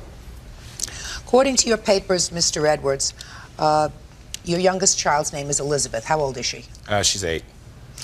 And you enjoy regular visitation with her. She lives with her mother. Very liberal visitation now. What kind of visitation do you enjoy with her? I have every other weekend, like the standard rule. I also, on Mondays, I have her overnight until Tuesday when school starts. I have her 2 hours after school on Tuesdays, Thursdays, and Fridays. And on Wednesday, I have her until 9 o'clock. How old are your other 2 children? I have one that's 19 and one that's 17. The 19-year-old's boy or girl? Girl. No one gets to see her much. And the other child's boy? Yes. And who does he live with? No one gets to see her much. And the other child's boy? Yes. And who does he live with? It was my ex-wife's year to have my daughter for spring break. Okay. This past spring break, it was at the beginning of April. It was my ex-wife's year to have my daughter for spring break. And because of our agreement on visitation, if she has to work and Elizabeth doesn't have school, she used to bring her to me at 7 in the morning. Well, because of this, I talked to my ex-wife about it, and I said, well, since you're going to be bringing her over here every day anyway, why don't you just let her go with me and my son, my fiance, on vacation with us in school. She used to bring her to me at 7 in the morning. Well, because of this, I talked to my ex-wife about it, and I said, well, since you're going to be bringing her over here every day anyway, why don't you just let her go with me and my son, my fiance, on vacation with us? And she said, yeah, that'd be fine. And it was your regular period to have her during that spring break? Yes, it was. But you were going to be working? Correct. Okay. So that sounds like a nice thing for Elizabeth. Right. Go ahead. Well, I had scheduled, we were going to go to Cancun. Elizabeth's been there before and really wanted to go. I didn't have the money. I was waiting on my tax return to come in. So we changed that to, when my tax return came in, that we were going to go down to Daniel Boone National Forest and ride our dirt bikes. My girlfriend and myself and my son, we all ride 4-wheel dirt bikes. So when the tax return came in, I went and bought Elizabeth her own, and we were teaching her to ride it when, a week before we were scheduled to leave, I get a letter from my ex-wife saying she was mad, which this is what she usually does when she's upset, is cancel any special visitation I have. So I got a letter a week before we were supposed to leave, sorry, you can't take her with you now. At this time, I'd already put deposits down on a cabin, bought the dirt bike, bought her equipment so she wouldn't get hurt, which at her insistence made sure I had every piece there was. And I was just out a lot of money for setting up this vacation. How much money were you out? $1,547.47. Elizabeth still has the dirt bike. Yes, well, yes. And that still has to ride the dirt bike. Well, I had to buy the equipment. I know, but she still has it, and she still uses Correct. it when she still has to ride the dirt bike. Well, I had to buy the equipment. I know, but she still has it, and she still uses Correct. it when she rides Correct. the dirt bike. Right. Did you lose your deposit on the cabin, Yes, I Mr. did. Edwards? And how much was that? $175. Why don't you tell me why you think your wife changed your former wife? Why don't you tell me why you think your wife your former wife changed her mind about you taking Elizabeth on vacation? She has these tendencies to go off. Well, you must have had an argument. Obviously. Well, obvious. So what was the it doesn't take argument much. Well, what was the argument about? I have no clue at this point. Well, Miss Edwards, why don't you tell me? He told me about a week and a half before that he was planning on filing for full custody, and the idea that I gave her up for spring break, which was supposed to be mine, was going to be used against me. Were you having an argument at the time? Yes. Well, why don't you tell me what the argument was about? Because Mr. Edwards doesn't appear to be a stupid man, and it would be stupid to tip your hand about a plan for a lawsuit. Well, he does that to me a lot because he knows it upsets me, and usually it doesn't turn out to be true. But he came out to the car, and we were talking about, actually we were talking about something totally different. We were talking about a boat. Tell me about it. We had 2 boats when we got divorced, and he got the sailboat and he gave me the speedboat, and I was planning on selling it, and I had asked him if I could have the keys to it because he had told me he had the keys, and he said, I don't know what you're talking about. And at that point I got mad and I said, spring break? Oops, I don't know what you're talking about. And he got very mad and he dented my car, pounded his fist into it. Okay, so let me go through this now. You got into an argument about property. Correct. You wanted to sell the speedboat. You said to him, where are the keys? He said, I don't know what you're talking about. Does that sound familiar, sir?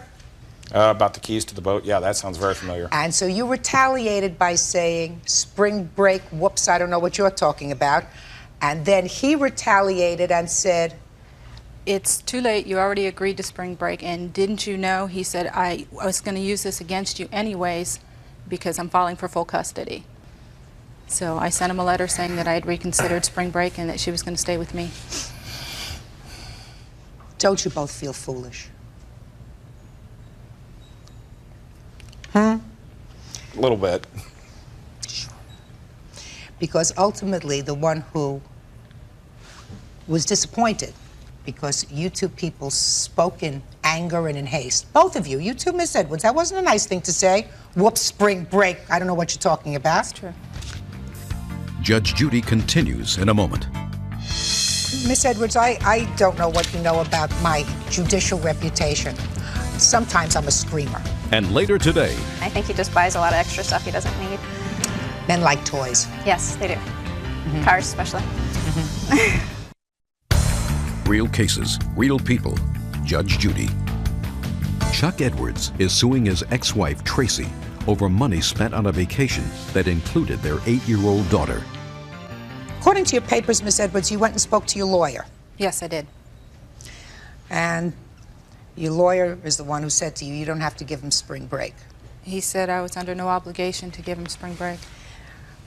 I'm going to ask you this question. You really don't have to answer it. Did your lawyer say to you, but it's the right thing to do to give him spring break? No, he didn't. He had me discuss it with my daughter and see how she felt about it, and she didn't care either way. Yeah, we shouldn't put kids in the middle about that either. Kids don't have an opportunity of picking their parents. Very few parents are perfect. If you're fortunate enough to have two reasonable parents in a divorce situation, you're very fortunate. Miss Edwards, I think that what Mr. Edwards retorted to you was wrong when he said, I'm going to use the fact that you let her go on spring break with me when I petitioned the court for full custody. You don't intend to do that, do you, Mr. Edwards? No, not at this time. Well, does Elizabeth seem happy with her mom? She seems, for what she's gone through, she seems very well adjusted. It's amazing. Well, then that's a credit to both of you. Sounds to me as if you're two very nice people who got into a very stupid tiff. Miss Edwards, I don't know what you know about my judicial reputation. Sometimes I'm a screamer. I find it difficult to scream at you. I think that you're a nice lady. Thank you. And I don't think that the canceling of this trip is hopefully indicative of the way you do business. I also, Mr. Edwards, don't think that your response to your wife when she said the wrong thing to you, which was, whoops, spring break, what's spring break, and your retort to her, I'm going to seek full custody because you were angry, was appropriate. So I think that you were both wrong. Your out-of-pocket expenses were $175. You're going to split them. Sounds fair. Is that fair? Yes. Mr. and Mrs. Edwards, I wish you good fortune. You owe him $87.50. Okay, thank you. Thank you. Parties are excused. You may step out.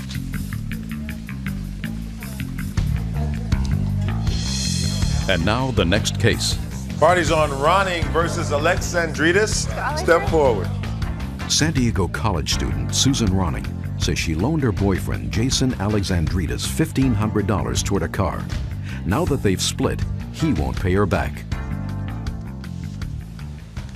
You know when a loan becomes a gift? When the relationship is over. Did you ever hear that? I've never heard that one. Nor have I. Good, because I just made it up. Should put it on coffee mugs. Ms. Ronning? Ronning. Yes. Ronning. You and the defendant had a boyfriend-girlfriend relationship when you were both in the Navy, according to your papers. Correct. Is that right? And that relationship was a little under 2 years? Just, yes. During that time, you say he wanted to buy a car, and you lent him how much money? $1,500 Put that on your bank card. on my credit card, yes. How much after that did you break up? Probably about 4 months. No money. None. Tell me what your arrangement was about paying back the money. The loan happened in October, and I gave him until April to be able to pay me back. And he hadn't paid me anything since then or ever since. Did you talk to him about it? Yes, I did. And even when we were breaking up, I asked him about it. He said, don't worry about it, I'll pay you. I'm good on the money. And I trusted him, I believed him, because he's paid me before. I have loaned him money before, and he has paid me back. And so I had no problem with it. And Why so, was he always in need of money? I don't know. Did he ever lend you money? No, he's never lent me money. I've always been more financially stable than he has for some reason. I think he just buys a lot of extra stuff he doesn't need. Just guys, you know. Men like toys. Yes, they do. Cars especially. Judge Judy continues in a moment. She's like, well, you know, don't worry about it. It's close to Christmas. Meaning that it was going to be like a gift. That I told her, I said I was not going to be able to pay her back. She said... You told her that? Yes, ma'am. Susan Ronning is suing her former boyfriend, Jason Alexandrides, for money she says. Susan Ronning is suing her former boyfriend, Jason Alexandrides, for money she says she loaned him for a car. What kind of car was this? 1993 Ford Explorer. Why didn't you pay her back the money? 1993 Ford Explorer. Why didn't you pay her back the money? To back up a little bit, she needed a car. So I had a 1989 Nissan 240SX that I sold to her. She only had $5,000. So I'm still paying on that loan today, and I have the loan paperwork with me. I just basically, so I'm still paying on that loan today, and I have the loan paperwork with me. I just basically, the bank released the title to her in her name and kept the $2,500 on the loan to my signature that I'm still paying on. So she gave you the $5,000. She gave me $5,000. You were living together at the time. Correct. Okay. You didn't make a gift of the car to her. No. And you were living together. Correct. So, let's go on with the story. I was getting to the point.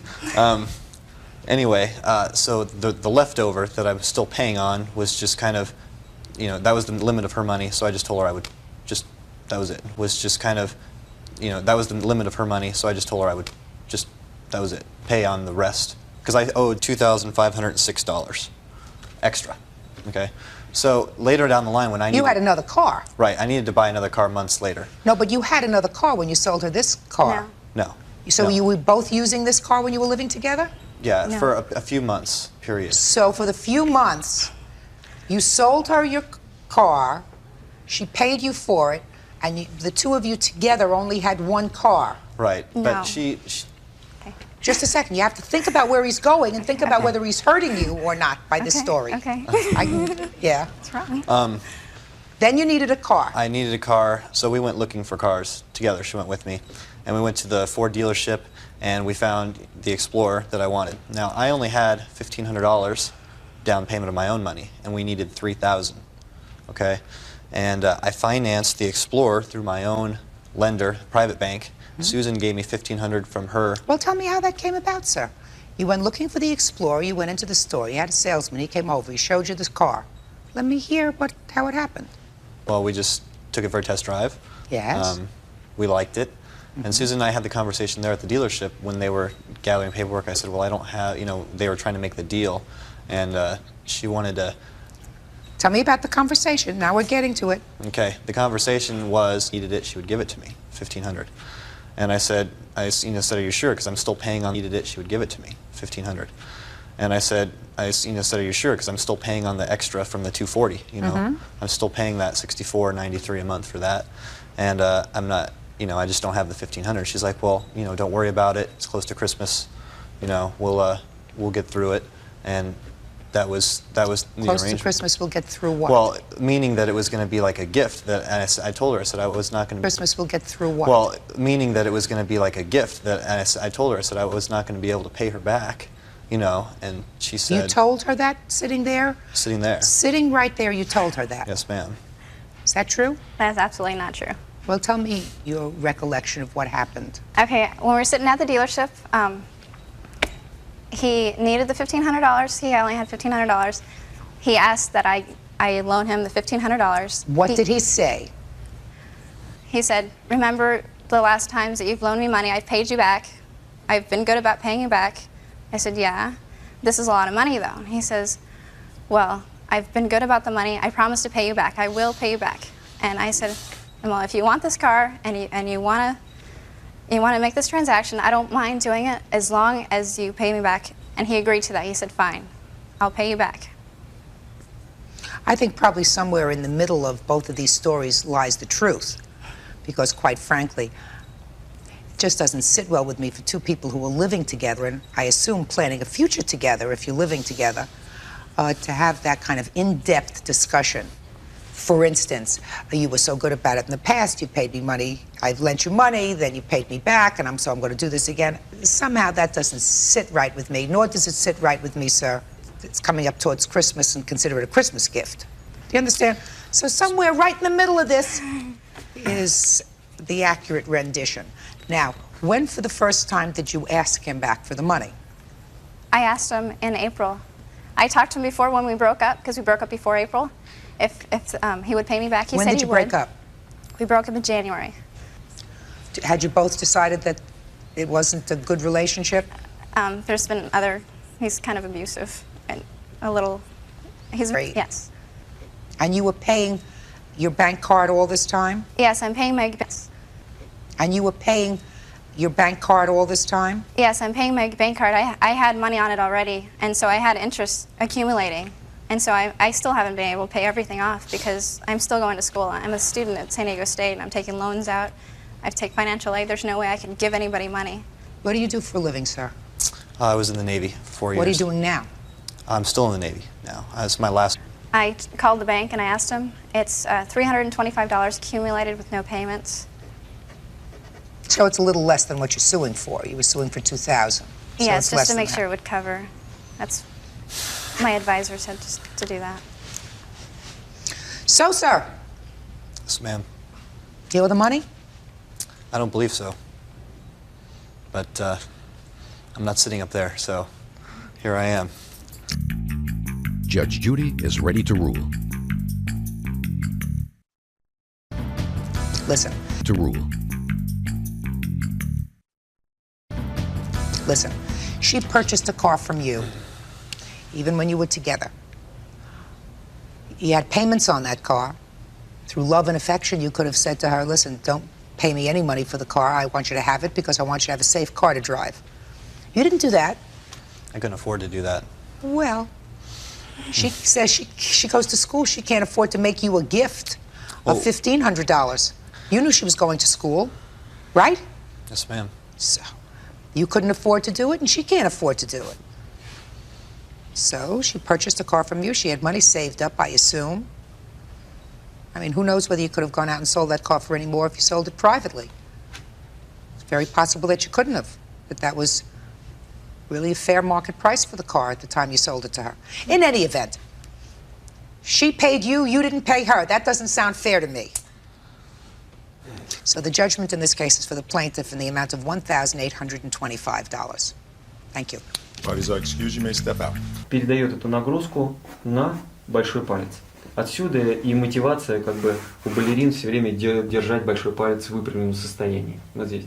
Как только мы это увидели, то получается, что есть при таком косом ходе вот такое противодействие формы. Оказывается, что все мышцы, которые заставляют нашу ногу удерживаться, это приводящие мышцы, имеют целую систему мышц, которые приводят ногу, то есть не позволяют ей отойти в сторону.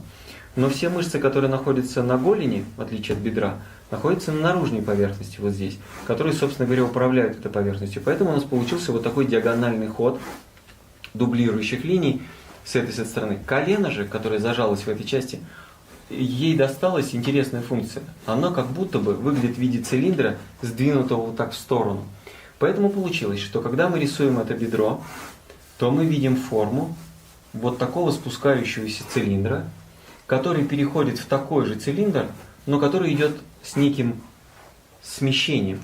Поэтому весь коленный сустав всегда выглядит вот так направленно. В этом виновата на самом деле малоберцовая кость, которая отодвинулась вот так в сторону и создала вот это дополнительное пространство. Но коленная чашечка, которая существует у нас на передней поверхности, ее задача защищать два края бедренной кости, и поэтому она очень плотно привязана к этому пространству. Но для того, чтобы ей удержаться, нужна связка, которая ее будет держать. И поэтому она спускается этой собственной связкой и прикрепляется на переднюю поверхность большеберцовой кости. В результате возникает два треугольника. И поэтому на начальном этапе, для того, чтобы понять, как строится коленная чашечка, лучше всего научиться видеть следующее. Мы ставим хорошо визуально видимый край коленной чашечки, рисуем треугольник. И под этот треугольник рисуем еще один треугольник. Раз треугольник и два треугольника. Это и будет наш коленный сустав, относительно которого вся внутренняя поверхность будет удаляться туда, вся наружная поверхность будет удаляться сюда. А это будет абсолютный фронт. Из-за того, что коленная чашечка, если рассматривать в профиль ногу, то коленная чашечка по отношению к этой же вертикали будет находиться в так называемом минусе. То есть она развернута вот так, за счет чего выглядит зачастую темной. Если мы будем рассматривать голень, по отношению к этому краю, голень как будто возвращается сюда. Но верхний край голени все еще сохраняет такой же наклон. Поэтому если провести некую вертикальную линию, идущую вдоль края большеберцовой кости, то огромная масса мышц бедра всегда будет вынесена за эту линию. И поэтому коленная чашечка должна оказаться не на прямой линии, а она должна как бы быть отдельным объемом вынесена за эту форму. Итак, мы построили два вот этих треугольника, но на самом деле никто никогда так коленную чашечку не видит, потому что все видят примерно следующую часть. Все видят край силуэта, здесь и здесь, и потом видят некое тональное пятно в виде коленной чашечки, потом еще два тональных пятна здесь и здесь, и потом видят тональное пятно, которое спускается сюда вниз. Что это такое? Под коленной чашечкой прячется подколенный жир. И в тот момент, когда вы выпрямляете ногу целиком, подколенный жир выскакивает с двух сторон, с одной и с другой стороны. И он становится столь заметный, что коленная чашечка скорее воспринимается таким квадратиком, у которого есть некое непонятное пятно вниз. Но если внимательно присмотреться, это непонятное пятно вниз, это и есть собственная связка надколенника или передняя поверхность большеберцовой кости. Поэтому как бы жировые комочки нас не выскочивать, не отвлекали, но мы должны все равно почувствовать вот эту массу треугольника, массу этого треугольника, что позволит нам сразу кольцевать эту поверхность через эти края, и коленный сустав сразу становится объемный за счет этого. Такая неподвижность или такая стабильность коленного сустава будет происходить все время, когда нога выпрямлена, что позволит нам увидеть следующие очень важные вещи. Когда начинается бедро, в этой части, где выходит портняжный мускул, мускул, напрягающий широкую фасцию, вот здесь возникнет такой маленький треугольник, где прямая мышца выпрыгивает из общего объема. Так вот, это направление будет соответствовать направлению коленного сустава. Когда мы спустимся вниз, то направление подъема стопы также будет соответствовать параллельности этого объема. Также он будет параллелен и в большом пальце. Поэтому, когда вы начинаете рисовать ногу, то обычно вы делаете так, если она находится не в фасовом режиме, а как-то развернута на вас, то вы увидите следующее. Вы увидите поверхность переднюю бедра с боковой поверхностью, здесь идущей. Потом увидите коленный сустав, потом увидите форму голени, и потом появится такая же форма стопы, которая выходит здесь. И получается, что вот эти параллельные структуры стопы, вот эти параллельные передние плоскости голени, которые будут идти здесь, всегда будут параллельны друг другу, когда стопа выпрямлена. И будет такой же перпендикуляр по отношению к этому объему, который будет работать относительно этого края вот сюда внутрь. Это сразу будет давать ощущение максимальной глубины, то есть максимального пространства, которое можно добиться. Конечно, разбив на два счета нечестный, потому что это полная сфера, и она имеет многообразие всех плоскостей. Но представить себе структуру в начале в виде вот такой формы гораздо проще, гораздо легче, что позволяет вам с легкостью анализировать направление масс, и тогда вы можете врисовывать ногу в согнутом состоянии с внутренней части, точно так же понимая, как работает закон поворота бедра, что очень удобно, потому что вот эта поверхность, сохраняя свою параллельность, будет выглядеть очень убедительно. В реальной жизни в согнутой ноге на самом деле нарушается закон этой параллельности, потому что как только колено сгибается, связки расслабляются, и колено уже может вращаться. То есть может появляться вот этот люфт большеберцовой кости относительно бедренной части. Это будет происходить вот в этой части, вот здесь территории. И поэтому если человек повернет, например, носок в одну сторону или в другую, будет меняться угол наклона поверхности голени, что заставит стопу менять направление. Но обычно такие события очень хорошо видны, и вы начинаете с легкостью видеть эти поверхности. Ну вот секрет рисования коленного сустава.